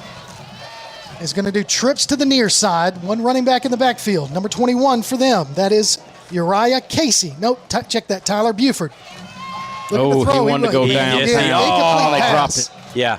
So incomplete pass brings up 3rd and 8 for Gardendale. And that drop is probably directly tied to the fact the quarterback's eyes were downfield, loaded up that arm, and he thinks, he's going deep. Now Next thing you know, he pulls it down and just dumps a little small. He wasn't expecting that ball over in the flats. Because he definitely wound up to try to go deep. So it's going to a penalty on us after the play. Going to be unsportsmanlike conduct by James Clemens. That's stupid. No. Sorry, Kurt. We kept cutting you off there. No. We're really. We can. We're really rude to you, and we don't mean to be. So that's going to be a 15-yard penalty, and that's going to be a first down for Gardendale. And that's one of those penalties that is a mental mistake, and it is stupid. Yeah. And you can see him coming off the field now as coaches want to have a talk, and he's going to plead his case and say what he didn't do, but they're going to tell him, just get back there. Yeah, Rashad Freeman. I wasn't going to call his name, but wow, that's okay. Part of the business. It is. So that penalty is going to put Gardendale in James Clemens territory at the 48-yard line. So 2 splits to the near side, 1 to the far. Going to hand it off to the running back. He's trying to find. There's a penalty flag. Hopefully that's a hold. Hopefully. That's got to be a hold. So sloppiness in the second half by both teams as Gardendale trying to get some momentum. capitalize on mistakes that James Clemens has made, and then they turn around and get a holding call on first down. So that's going to move them back into their territory. So it'll be 1st and 15. Back it up again. Hey, props to Gardendale. They traveled well, brought a lot of support, got a lot of people in the stands, a lot of people on the fence. You know, we talked about this. I don't know what their seasons turned out to be last 2 years, but this was a really good game, a tight game the first two. Well, they knocked Athens out of the playoffs past 2 years. Where's Stretch? We'll find Need out. some stats on that. So quarterback keeper on this first down and long, and he's going to be brought down on a 2-yard pickup. I said 1st and 15, but that was actually a 10-yard penalty. So now it'll be 2nd and 18 on that 2-yard gain. Yeah, this is where Stretch needs some earbuds. To kind of figure out what Gardendale's season was last year. Yeah. This is when I really felt like we would use him. And where is he? Well, he's down on the side. Oh, You got he's it. over here. Okay. He's getting the stats going. He's talking somebody. So 2nd down and long for Gardendale. Puts a man in motion. Dropping back to pass. Another penalty flag on the play. And that's going to be overshot for the intended receiver, number 8. Pass falls incomplete. Poor guy, every deep ball he's thrown has sailed high on him. Yeah. I mean, it's got it just simple mechanics probably. So we'll see what the call is. False start against Gardendale, so that's going to move them further back. So that'll negate the 2-yard run by the quarterback on the previous play. Ball could be slippery when wet, which is the same album that this song was on back in 1984. Bon Jovi. I was going to say a little Bon Jovi reference right there. Saw that documentary he had. Oh, really? There's a documentary out? Yeah, you want to go check it out. I'll check that out. Talks about his struggles with his vocals. All right, 3rd and long. Gardendale. After the false start penalty, he's going to be brought down for a sack. Ball's on the ground. Ball's on the ground. They got So it's it going to back. bring up 4th down, though. I tell you, huge sack there by that swarming dogfighting D to bring up this 4th down. Gage Olander, it's a safety. Was that him that came all the way across the field and made that tackle to knock it loose? So I tell you, the defense has put their ears back when it's counted and made some plays. Well, again, we talked about a little bit different scheme, right? And with that comes a little bit different philosophy where you take those chances, especially if Coach McGee felt like they're really confident in their secondary to do the mental things right. So Doty back to receive. Good to see him back out there after he came out earlier with a cramp. Long time to get that punt off. Doty's going to wave fair catch and field it. Oh, God. I didn't see a fair catch. He did. He waved it. And then picks it up, and the ball is down at the 25-yard line. So 6:29 left in the game. 1st and 10, James Clemens from their own 25. Now, you can go to your Amazon Echo device and say, Alexa, open PAS Plus, and you can hear our coverage of James Clemens football in crystal clear quality all season long. Open it. And listen, you can also enter your name for the Lawlers Fan of the Week at PASplus.net. We'll announce the winner during our post-game show of tonight's game, and the winner gets a gift card from Lawlers Barbecue. Gardendale was 3-8 last year, but made the playoffs. Made the playoffs, yeah. And lost to Gadsden City. Oh, did they? I thought they knocked out Athens last year. No, first round lost to Gadsden City 44-16. Gotcha. So timeout on the field is a heat timeout with 6:29 remaining in this final quarter. As you see the Jumbotron putting up the coaches for James Clemens. That's the trainers. They're the trainers, yeah. That's awesome. I do love that. That really gives them credit up there when they do that. Well, I'll tell you, our coaching staff works really hard, and I think they got a good group, that good chemistry about the trainers between or them. the coaches? Well, I'm talking about our coaches now at the moment. Our trainers are outstanding. Well, we were just talking about the trainers on the scoreboard. I followed you. We started with coaches. We went to trainers to the Jumbotron. Okay, I'm sorry, guys. I'll back up. Good. Which ones you want to talk about first, Coach? Hey, it's your show. If only. Well, it's Kirk's show. It is Kirk's show. It's Tim's show. We're in Tim's world. We're just here for the food. We're in the wonderful Wizard of Oz. There's food. There is food. Lamb burger. So 1st and 10, James Clemens from their own 25-yard line. 6:29 remaining. You got Gideon as tailback, Barry as the fullback in this I formation. Going to fake the handoff to Barry. Going to give it to Gideon. Gideon finds a little bit of room, picks up 7 yards, 6 yards on the play. crosses the 30-yard line down to about the 31. Now they're going to move it back to the 30. So he picks up only 5 on the play.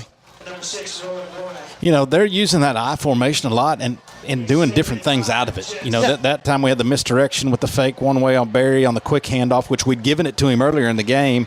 We've run just a power I right up the middle with it. We've done the pitch out of it. We've done a bunch with that I formation. So now Barry is in the backfield. So Gill's going to hand it to him, and he's going to be wrapped up. Now he's going to get out of the wrap-up, still on his feet, fighting for at least a yard. Does pick up that yard, but I tell you, they had him in the backfield, and he spun out of that. He runs so hard. I know we've said that 1,000 times, but he should have been down. He really should have. And just fights and breaks loose. He hit that circle button, and he spun. Yeah, that's right. He got the new NCAA. He did. And by the way, great game. Timeout on the field, injury timeout. Looks like Gardendale's now suffering from the cramp monster. That's a hard word to say. Monster? That's kind of cheese, I think. It was a little bit. 5:17 remaining. There's also a family on the TV. Wasn't it the Munsters? It was. It was the family. Now we're really dating ourselves. Kind of. I tell you, man. This Tuesday night, walk-ons, Sports Bistro. Stop Highway 72. What are we going to eat? I don't know, man. Hey, I'm starting to run out of options. We try them all. I've tried something different every time. We've done lamb burger, we've done the beef, we've done the chicken roll, we've done all that. Now we're talking about walk-ons on Tuesdays for the podcast. I tell you, man, I had wings this past Tuesday. Yeah. Fantastic. Yeah, your whole face. I've done Cajun press. I did the chicken bomber. You did the salmon. I did the Cajun Dilla. I've had the Cajun press. Cajun Dia. The salmon. You want to make it an armadillo. I do. The catfish achafala. The crawfish etouffee. But I tell you. Hey, the red beans and rice that's are exactly, first right, rate. You got me good on cup that. of gumbo, they too, are man. so good. Tim, Tim's a creature of habit. You ain't lying. That sucker's going to get a catfish plate. And nurse it. He did he did that first night, and he had to take it home because we had him running all over the place. Don't worry, I stole a piece before he got away. And then this past Tuesday night, man, he got there early, and that plate was clean. It was clean. All Join right. us. Join us on Tuesday. Absolutely. We'd love to 7 have o'clock at Walk-Ons, the Wingmen. So 3rd down and about 4, James Clemens. Gill going to drop back to pass, looking to throw. Plenty of time. Throws it over to Doty. Doty falls in and out of his hands. 4th down, James Clemens. I think 3 of them might have touched it. Well, and here's the deal. He squeezed that in a really tight space. Really tight. But it was just a tad behind him. So you could tell he's going, and this is, again, we've already talked about it. The film room's going to make a big difference. But several times tonight, we've seen Little on the opposite side with very little to no coverage.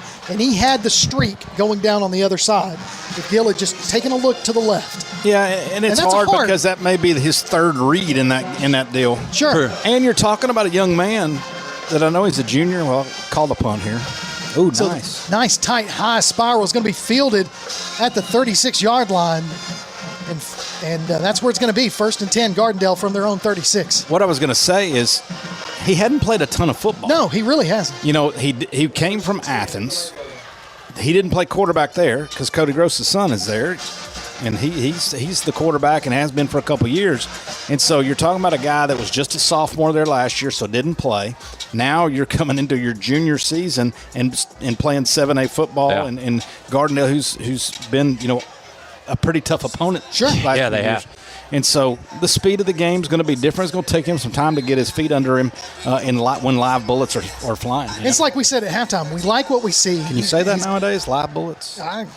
We did. We're not that woke. So here we go. 1st and 10, Gardendale in their own territory. Wow, good protection that time. Trying to throw it across the middle. Again, I tell you, I'm not sure he's not reading right or his receivers are running wrong. Well, they're a little timid at times on where he's throwing the football. You know what I mean? Yeah. And so they kind of look around at each other to see who's going to make that catch. So I don't know if it's just bad reads on them or if it's the quarterback reading. Well, and let's say this, too. We talked about how good Gardendale's been the past few years. This is a different Gardendale team. Sure. Right? The personnel's gone. A lot of those guys have graduated. A lot of those guys have moved on. Coach Johnson talked about they lost their quarterback earlier in the year. So this is a different group than what we've seen the past 2 years for sure. Oh, it's man. It's a false start by Gardendale. Yeah. And they're trying to point it at us, but defense can move. Yeah, as long as they don't break that zone. Yeah. And we didn't. Egregiously. You have to break it egregious. I think that's twice you've said that tonight. I'm third. sorry. He said it Sorry. 3 Do times. I need to move on with a different No, word? I'm so impressed. Hey, I like to impress you, Coach Johnson. He has we that are. calendar Listen, that has the word of the day. Yeah, word of the day. Word of the day. It's like Wordle. Anything I can do to impress the 7A Coach of the Year over here? Come on now. Kirk, I didn't know you got that award. Well, I graciously stepped aside so you could receive it. This is a guy, I'm telling you. we go. Everywhere I go, people go, "Oh, you work at James Clemens?" "Yes, ma'am. I'm our softball coach." "Oh, do you know Johnny Johnson?" Well, at least you weren't claiming to be me. I've had. That's usually when I say, as a matter of fact, I am Johnny Johnson. Nice to meet you. Such lies. So 2nd down and 15 for Gardendale. I just want to know what greatness feels like from time to time. It's getting deep in here, folks. Getting deep. Somebody calls. Somebody snap the ball, please. 17-10 your score with 4:51 remaining in this ball game. James Clemens with a touchdown lead. Quarterback drops back to pass. He's got to get rid of it now. He's going to keep it himself. He's got some room. Oh, he's going to be hit, knocked down to about the 42-yard line. Brings up 3rd and manageable. Oh, Miles Taylor gave him a little pop there, though, didn't he? Yeah, I tell you, the pocket collapsed on him, and he just kept it himself. Yeah, that time our second level was so deep in pass coverage, he had a lot of room to run. So no empty backfield. Uh-oh. Timeout, James Clemens. They didn't like something. Good timeout. Yeah, because I'm going to tell you what, one of the safeties back there was jumping up and down trying to get somebody's attention. So Coach McGee calls his second timeout of the half with 4:24 left to play in the game. We'll take a quick timeout. Your score, James Clemens 17, Gardendale 10. You're listening to Jets football on PAS Plus. When Keith and Amy Richards went on a Greek vacation in 1997, their goal was to create savory foods from simple ingredients. Thus, Tzatziki's Mediterranean Cafe was born with their healthy spin on traditional Greek food in the form of salads, gyros, sandwiches, and soups. Tzatziki's Mediterranean Cafe, located at 105 Brookridge Drive, Suite A, just off Highway 72 in Madison. Open Monday through Sunday, 10:30 a.m. till 9 p.m. Call 724-6554 or visit them online at TzatzikisCafe.com. Tzatziki's Mediterranean Cafe. Originality is our nationality.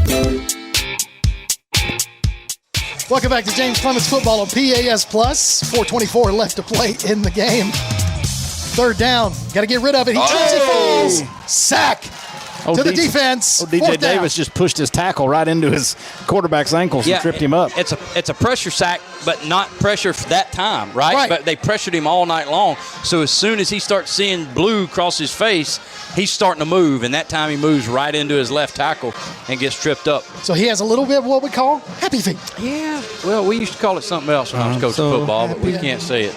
So Doty back deep to receive, standing at about the 31-yard line of James Clemens. That snap takes forever to get back there. I know. High punt. That's a nice punt. Second day Doty UPS. back there to field it. Falls in and out of his hands, but he falls on it. It's going to be 1st and 10, James Clemens from their own 31. He's just getting practice reps in. Yeah, that's what this is. But it does. It takes forever for that snap to get back there to that punter. Like second day ground. It's ridiculous. That was good. I wasn't ready for that. That was good. Way to go. See, that's when we play Sparkman, you're going to be able to do the play-by-play. Ooh, no. I'm telling you. You're out, Sparkman? Sure am. Man. That's a big game to miss. Listen, y'all can talk to the wife. I mean, it's our 30th anniversary. So who gets married during football season? Yeah, I know. My dad still says that. So handoff to Gideon. Gideon, man at the line of scrimmage, trying to force his way forward for a couple of yards, 2nd and 8. You didn't have any say in that, did you? Not a bit. Yeah. As a matter of fact, it was Alabama and Vanderbilt. That's not a bad one to miss. It wasn't. That's what I tried to tell Dad, but he said, but it was still Alabama football. And I'm like, you're right. Come on, Dad. I'll never forget when my aunt got married when I was a kid. I sat next to my uncles, and they had like a little, not a transistor, but one of them little battery-operated radios. And the earplugs were fairly, young. And they had like a string and multiple earplugs, and everybody had like one in each ear. Yeah. And Alabama scores, and my uncle lets out a Roll Tide during the wedding. Oh, no. Big clap. So 2nd down, handoff to Barry. Barry going around the far side. Goes out of bounds, just short of the 1st down marker. Good pickup there. 3rd and about 2 for James Clemens, as the ball is going to be spotted at about the 39-yard line. So 2:46 Clock stops because Barry went out of bounds. So I said 3rd and 2, but now they're going to say 3rd and 4, saying he went out of bounds at the 39. If we can get a first down right here, that's probably going to seal the game up. Gardendale down one timeout left because they had to spend them early. Man, we talked about being a quarterback just a tick late on some stuff. I've been a tick late all night. That's about the 4th time y'all have said exactly what I was thinking. You're getting in the swing of it. So 3rd and 4, James Clemens hands it off. Barry, round to the far side. Finds some room. At the first down marker. He met a wall. He did. And I'm going to be honest, though. Five's walking around like he did something. Barry had a guy hanging on his hip and put his helmet right in that dude's chest. Yeah. So first down on that big, heavy-duty run there by Barry, the permanent team captain, 1 of 2 for James Clemens. And you know what? Good for Barry tonight because Gideon has been the target several times, but Barry's done his job, done it well, just not been called on as often, but he's been very productive. So here we go, 1st and 10, pistol formation. Barry in the backfield, and he takes an extra step. Now we get set. They didn't call it. Now the ball's on the ground. There was something Gill messed falls up. on it. Yeah, that was Barry almost false started. Then we get the snap and fumble it.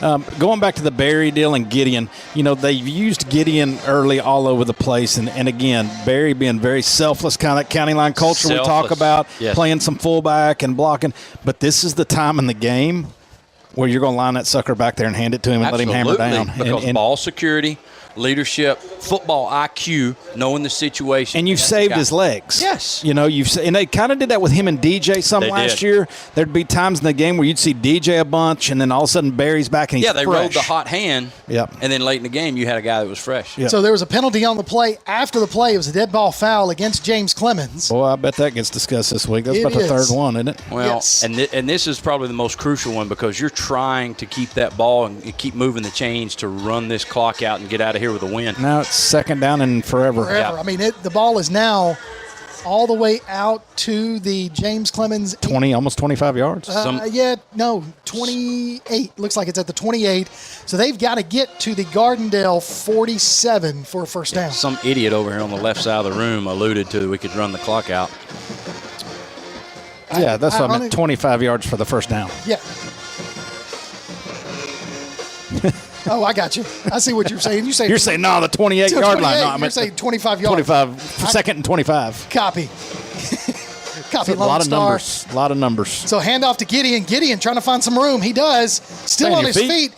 Now hold on to the ball. Now he's pushing forward. Boy, he almost got us back to the original line of scrimmage. Yeah, he was very close to the original line of scrimmage. And a great job by the rest of our team to keep pushing forward against their guys. Another penalty flag on the play. I think that one's on the white team there.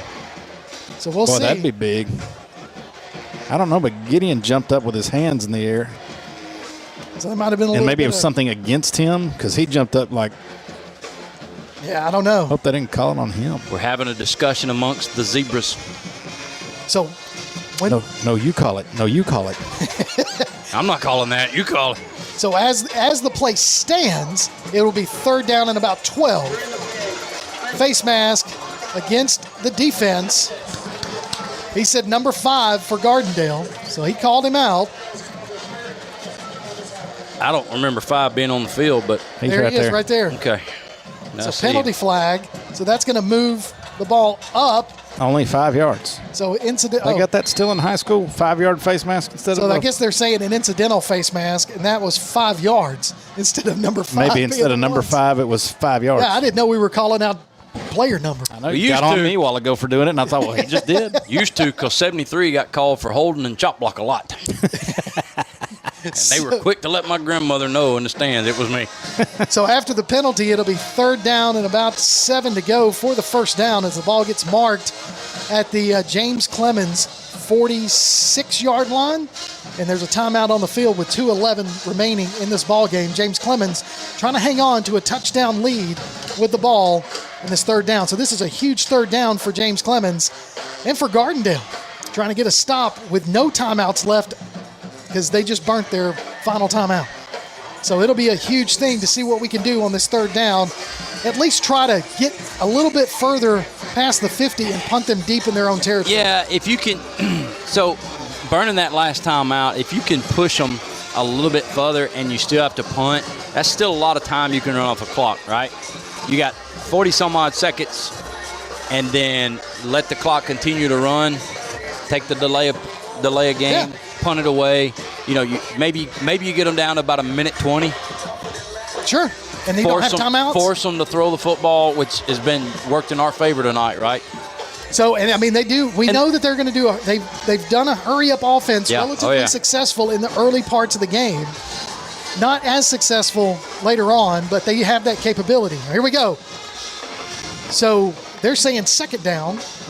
Okay, so after the penalty, so second down and 7. So hand it off right up the middle to Barry. Barry fighting his way forward. Hits another guy. Run. He's still on his feet. Hold on to the ball. Still on his feet. Still on his feet as he crosses the 45 down to the 35 down to about the 33-yard line. Picks up the first down. Huge run there by Barry. I mean, you're talking about a guy that should have been down before the first down. Yes. Should have been down just getting the first down and then added on about 12 more. Not just him and keeping those legs going, but the rest of that line. Again, I mentioned this a while ago, just a team effort to keep pushing down the field. Yeah, you had 3 guys up there with just tough running, tough blocking. Well, and that's where that veteran offensive line comes into play. I was about to say, so my you turn to talked get the about jump. the leadership earlier. That's those guys knowing how important that play was. If you pick up that first down, seals the game for you, barring some kind of turnover. Oh, yeah. Right? Because no timeouts left for Gardendale. You got a first down. You can burn this out from this point forward. So Gardendale does have a man down. It's the Crampopotamus. There you go. Crampopotamus. Okay. Got him because that's what they're doing, stretching his leg out. But that's a first down, huge first down with a minute 55 remaining in this ball game. 17-10 your score. And James Clemens can really, at this point, kind of run a couple of plays. Yeah, just make sure the clock is moving. That's exactly right. So stay in bounds, keep the play going, and then start doing the victory formation if we can get to that point. Hopefully we will. So listen for the Wingman. I'm going to keep broadcasting them. Let's keep promoting it. So listen for the Wingman podcast, where we get to talk to James Clemens coaches and players every week live from Walk-On Sports Bistro in Madison. You can hear it on your PAS Plus app, on your Alexa device, and online at jcwingman.net. You can join all 3 of us, plus our statistician, Carson Austin, otherwise known as Stretch, and also the wonderful Wizard of Oz, producer extraordinaire, Mr. Tim Lambert. And then, of course, us. I don't even want to tell you who our guests are this Tuesday night because it's going to be a surprise, right? We can make it a surprise. I don't even know. Yeah, you do. Tim knows. He's just not telling. No, I'm saying I don't. I haven't even looked yet. Tim knows. So here we go. Are we going victory? I think we're going victory with a minute 43 and counting. So now the clock starts once the player count off the field. So Gil takes a knee. It's your favorite play in the offensive book. Love that play. So now the clock is just going to run, and Gardendale can't do anything to stop it. So this is a huge opening season win for James Clemens to get us started, and then we take a bye before we have the Madison Bowl here 2 weeks. Does that go against his rushing yards or his passing yards? Unfortunately, it goes against his rushing yards. Does it? Yeah. There's been a lot of good quarterbacks with negative rushing yards. Does it count as a sack? No. No. It's just down. Because nobody's touched him? Yeah. So, second down and 12. Under a minute to play.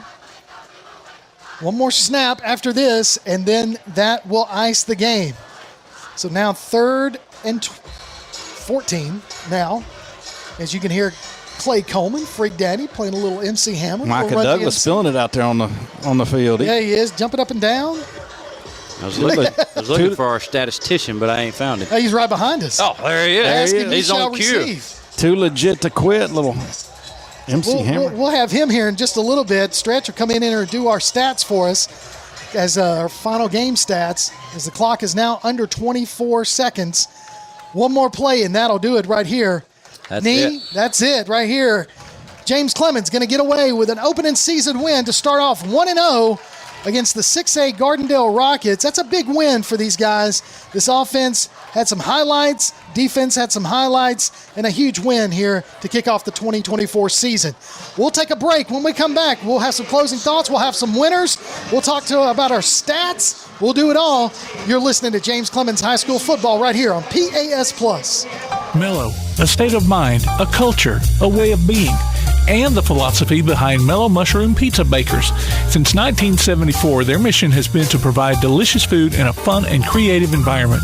The originators of hand-tossed, stone-baked classic Southern pizza, Mellow Mushroom makes their pies with high-quality, fresh ingredients to elevate the dining experience. So mellow out at Mellow Mushroom, a higher order of pizza in Huntsville at 470 Providence, Maine, and 2230 Cecil Ashburn in Jones Valley. Local sports are brought to you in part by Limestone County Commission Chairman Colin Daly. Visit the County Commission page at limestonecounty-al.gov to keep up with what's going on in the county and find out what ranks us in the top 5% in the state. You can also call Colin at 256-233-6400 or on his cell phone at 256-800-4544. The Bama Zach Memorial Scholarship has been set up to honor the legacy of Bama Zach Green, a huge fan of the Crimson Tide, along with Limestone County sports. The scholarship will go each year to a male and female athlete from Limestone County. Checks should be made out to Bama Zach Memorial Scholarship and can be sent in care of Garth Garris, 13833 Pinnacle Drive, Athens, Alabama 35613. Donations can also be made in person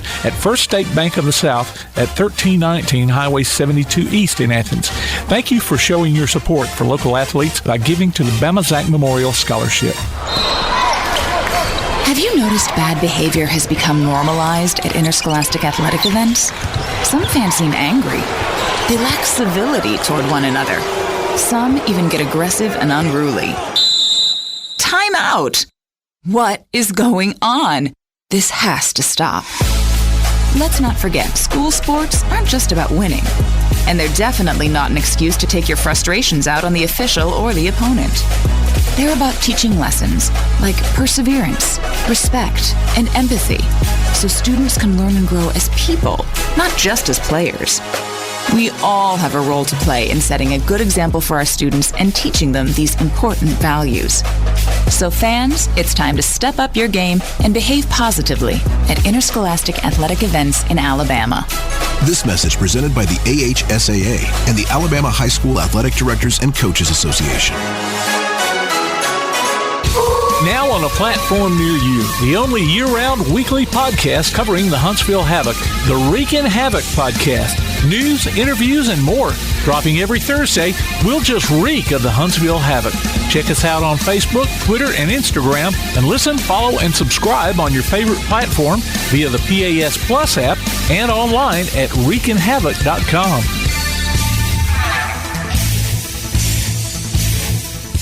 Welcome back to James Clemens Football on PAS Plus. Final score, James Clemens 17, Gardendale 10. Huge win for Coach McGee and his Jets to kick off the 2024 season. And looking at some stats from Stretch, Carson Austin able to get us these stats up here, the final stats of the game. So we'll read those off for you. Cam Berry had one pass for 50 yards. First play of the game. First play of the game, yes. 50-yard pass caught by Little. A.J. Little had 2 receptions for 49 yards, but Cam Berry also had 9 carries for 55 yards and 1 reception for 13. 55 tough yards. Tough yards. I was going to say none bigger than that one just right there to ice the game for the first down. Absolutely. What a run that was. I mean, we can talk about it again, but Cam's running hard, legs never stopped, head down, shoulders driving, and you got 3 offensive linemen, like you mentioned, up there. Down the field. Yes, way down the field, just driving in there with him. That's gritty football. That's what's going to win games for you. MJ Gideon finished tonight with 13 carries, 125 yards, 2 touchdowns, 3 receptions for 43 yards. Ty Doty had 3 receptions for 7 yards, 2 carries for 3. He had a kick return for 25 yards. Also put the ball on the turf 3 times, but he was able to recover all 3 of those. Yeah, and I think 2 of them were on the punts, correct? Yeah, that's correct. Yep. Jacoby Gill finished the night with 12 of 18 for 93 yards. He had 3 carries for 3 yards, so some of those little kind of downs that he had to do to ice the game at the end kind of come off of his finished yards. Well, and I think you're going to see his yards go up on the passing game as he gets more comfortable and used to the speed of the game, because he just missed on quite a few tonight, yes. Little behind guys, and he's going to get better and better because the arm talent's there. Also, Alex Lively finished with 4 receptions and 39 yards, had 1 kick return for 10 yards. Defensively, all over the place. You had several guys with 4 tackles. Will Richards had 4 tackles. Miles Taylor had 4 tackles. Well, that's the pursuit. You know, we mentioned it several times. I mean, we had a lot of guys that could have made solo tackles for a loss, but ultimately we had so many guys flying to the football that made a big difference. So you got several guys with multiple tackles because we were flying around the field tonight. So and I was surprised because, Jayden Young ended up with 3 tackles and 1 pass block, I guess, but boy, I felt like he was all over the place. He was. And if you look at these stats, and again, Stretch did a great job. He put some things in here. The tackles for loss. We had several players in the backfield for tackles for loss. Bryson Dowdell, he had 1. You had Rashad Freeman with a tackle for loss. I mean, you had several guys in there making plays in the backfield, causing disruption on that quarterback for Gardendale. Huge plays tonight. DJ Davis had 1 forced fumble and a pass block. I mean, and then we talked about Miles Taylor. Think about how many times he was able to get up and reach from the free safety position and knock the ball down on those pass plays. Well, I think our defense is definitely ahead of our offense at this point in the year. And which is funny to say that after all the talk we've had. I know, but it's not to be terribly unexpected either. You know, especially with this scheme. Coach kept talking about simplicity with multiplicity. Well, that's obvious. You're trying to keep it simple for them and maybe predetermine a lot of their reads and a lot of their blitzes. So that makes things a little bit easier, and those guys can fly around and play faster, where our offense is seeing a different defense for the first time, and it's taking a little bit longer on some of those reads and things. Yeah, so exactly, and we'll get to the player of the game here in just a minute. I was looking over here at Tim, and y'all were looking at me, so that's on me. That's on me a little bit. So we've got our Lawler's Fan of the Week. We're going to let everybody know who that is. If you want to enter your name for Lawler's Fan of the Week, all you got to do is go to pasplus.net. We get to announce the winner each and every post-game show for the James Clemens games. The winner gets a gift card from Lawler's Barbecue, and tonight's winner is Jennifer Westby. Jennifer, right. Congratulations. Way to go, Jennifer. Congratulations. Jennifer, you win a gift card from Lawler's Barbecue. Make sure you go by WKAC Radio. You got 2 weeks to go by there, pick up your gift card. Otherwise, Brad will take it. You dang right. Those potatoes are underrated. They really are good. Now, the moment everybody, I'm sure, has been waiting for, it's the Mellow Mushroom Player of the Night. Our featured Jet will get a gift card from Mellow Mushroom. And, guys, I think it was unanimous. Coach Johnson, you get the honors. Well, you already mentioned it. 13 carries for 125 yards and 2 touchdowns. Had 3 receiving receptions for 43 yards. And just a young buck that we're going to get to watch for 3 years in MJ Gideon. And what a night he had showcasing himself for the first time on the varsity football field. And, you know, the tandem of him and Barry are going to be fun to watch because they're a little bit different with the way they run, but similar to, you know, they both have breakaway capabilities. No doubt. You know, Barry's older and a little more physical at this point, but you can watch tonight as MJ was mirroring that at times and showed us some flashes of being able to be a receiver, just a guy that we're going to be able to move all over the field and be dangerous. And it's going to be a fun year watching MJ Gideon. So congratulations to him on his first varsity start and going to be the Mellow Mushroom Player of the Game. Big night for him. Huge night. So congratulations, MJ. You get the Mellow Mushroom Player of the Night, and you get a gift card from Mellow Mushroom. And I guess, guys, we did not get an in-flight movie winner tonight. Coach Burgess, if you're still on the broadcast, I'm so disappointed. So here's what I suggest we do. We'll give it to me. Here's what I suggest we do. I think we do a carryover for 2 weeks from tonight. 2 for 1 on a Bob Jones night? 2 for 1 on the other school night. Yeah, for the Madison. We tend to throw them out. There could be 2 different ones. There could be. You know. Yeah, we could. We could do that. Run that by our producer there. We'll see. Or we could do one, and then they get 2. And you can have 2 $10 gift cards. Either way, honest coffee. You definitely want to go over there and get you some of that brew, that cold brew that they have over there. It's really good. The cold brew coffee is what I'm talking about. Oh, you said brew. I thought we were going to walk-ons. No, not yet. Not yet. That's Tuesday. Oh. And you can join us there. Well, guys, wrap up the show, man. I tell you, man, this has been a great night. Opening season, 2024 football season kickoff. Huge win for Coach McGee and the Jets. Oh, yeah. And look, here's the deal. I love the game of baseball. I love it. But there's something different about a Friday night. Totally. Isn't there? It really is. I mean, don't get me wrong. Everybody knows where my heart is, and I've been doing that for a long time. But Friday nights are just fun. When you get the crowd like we did tonight, the student section rocking, the band, and you come out on a senior night to open the year and play a gritty game, and Friday night's just different. It really is. This is still my first love, and I'll always be in love with football. I mean, how can you not be, right? I agree. We talked about it at the beginning of the show, man, when the national anthem is played and everybody's padded up, locked and loaded and ready to go. Coach Johnson mentioned the band's out here. The cheerleaders are going. We had a dance team. The stands are full. The air is crisp. It doesn't get it better than that, right? Now you get to go hit somebody. Yeah, you get to go hit somebody. It's a great game, and, man, I'm looking forward to the next 6, 8, whatever broadcast. Let's be honest, Kirk's been wanting to run through a wall for 2 weeks. Dude, man, I'm ready, man. I love this. I got a little scared at walk-ons. Him and Aldridge, he's going to tear something up at walk-on. You never know, man. Something's getting hurt. Somebody's getting something. I tell you. Plus, you got a jumbotron, and you got the light show. And we had Clay Coleman. New play clocks? Man, new play clocks. All kinds of new things. I didn't even ask how Clay was at halftime, but I don't have to because I know the answer. Professional. Just professional. Isn't he, though? He's awesome. Well, guys, final score, 17-10. We're going to take a break next week. We're going to be off. And then 2 weeks from tonight, right here, catch us live on PAS Plus as we bring you the Madison Bowl. We're the home team. We'll be in the broadcast booth against that other school. I'll go ahead and say it. Bob Jones. Be right here. They'll be the visiting team. I just threw up a little in my mouth. We'll be right here live on PAS Plus. For Coach Johnny Johnson, otherwise known as Lone Star. For Coach Brad Kimbrough, otherwise known as Homebrew. For our producer, Tim the Wizard, the Oz, the Wizard. Tim, I don't know if a week off is going to be good for us. Man, I tell you, man, I need a break. Pay no attention to the man behind the curtain.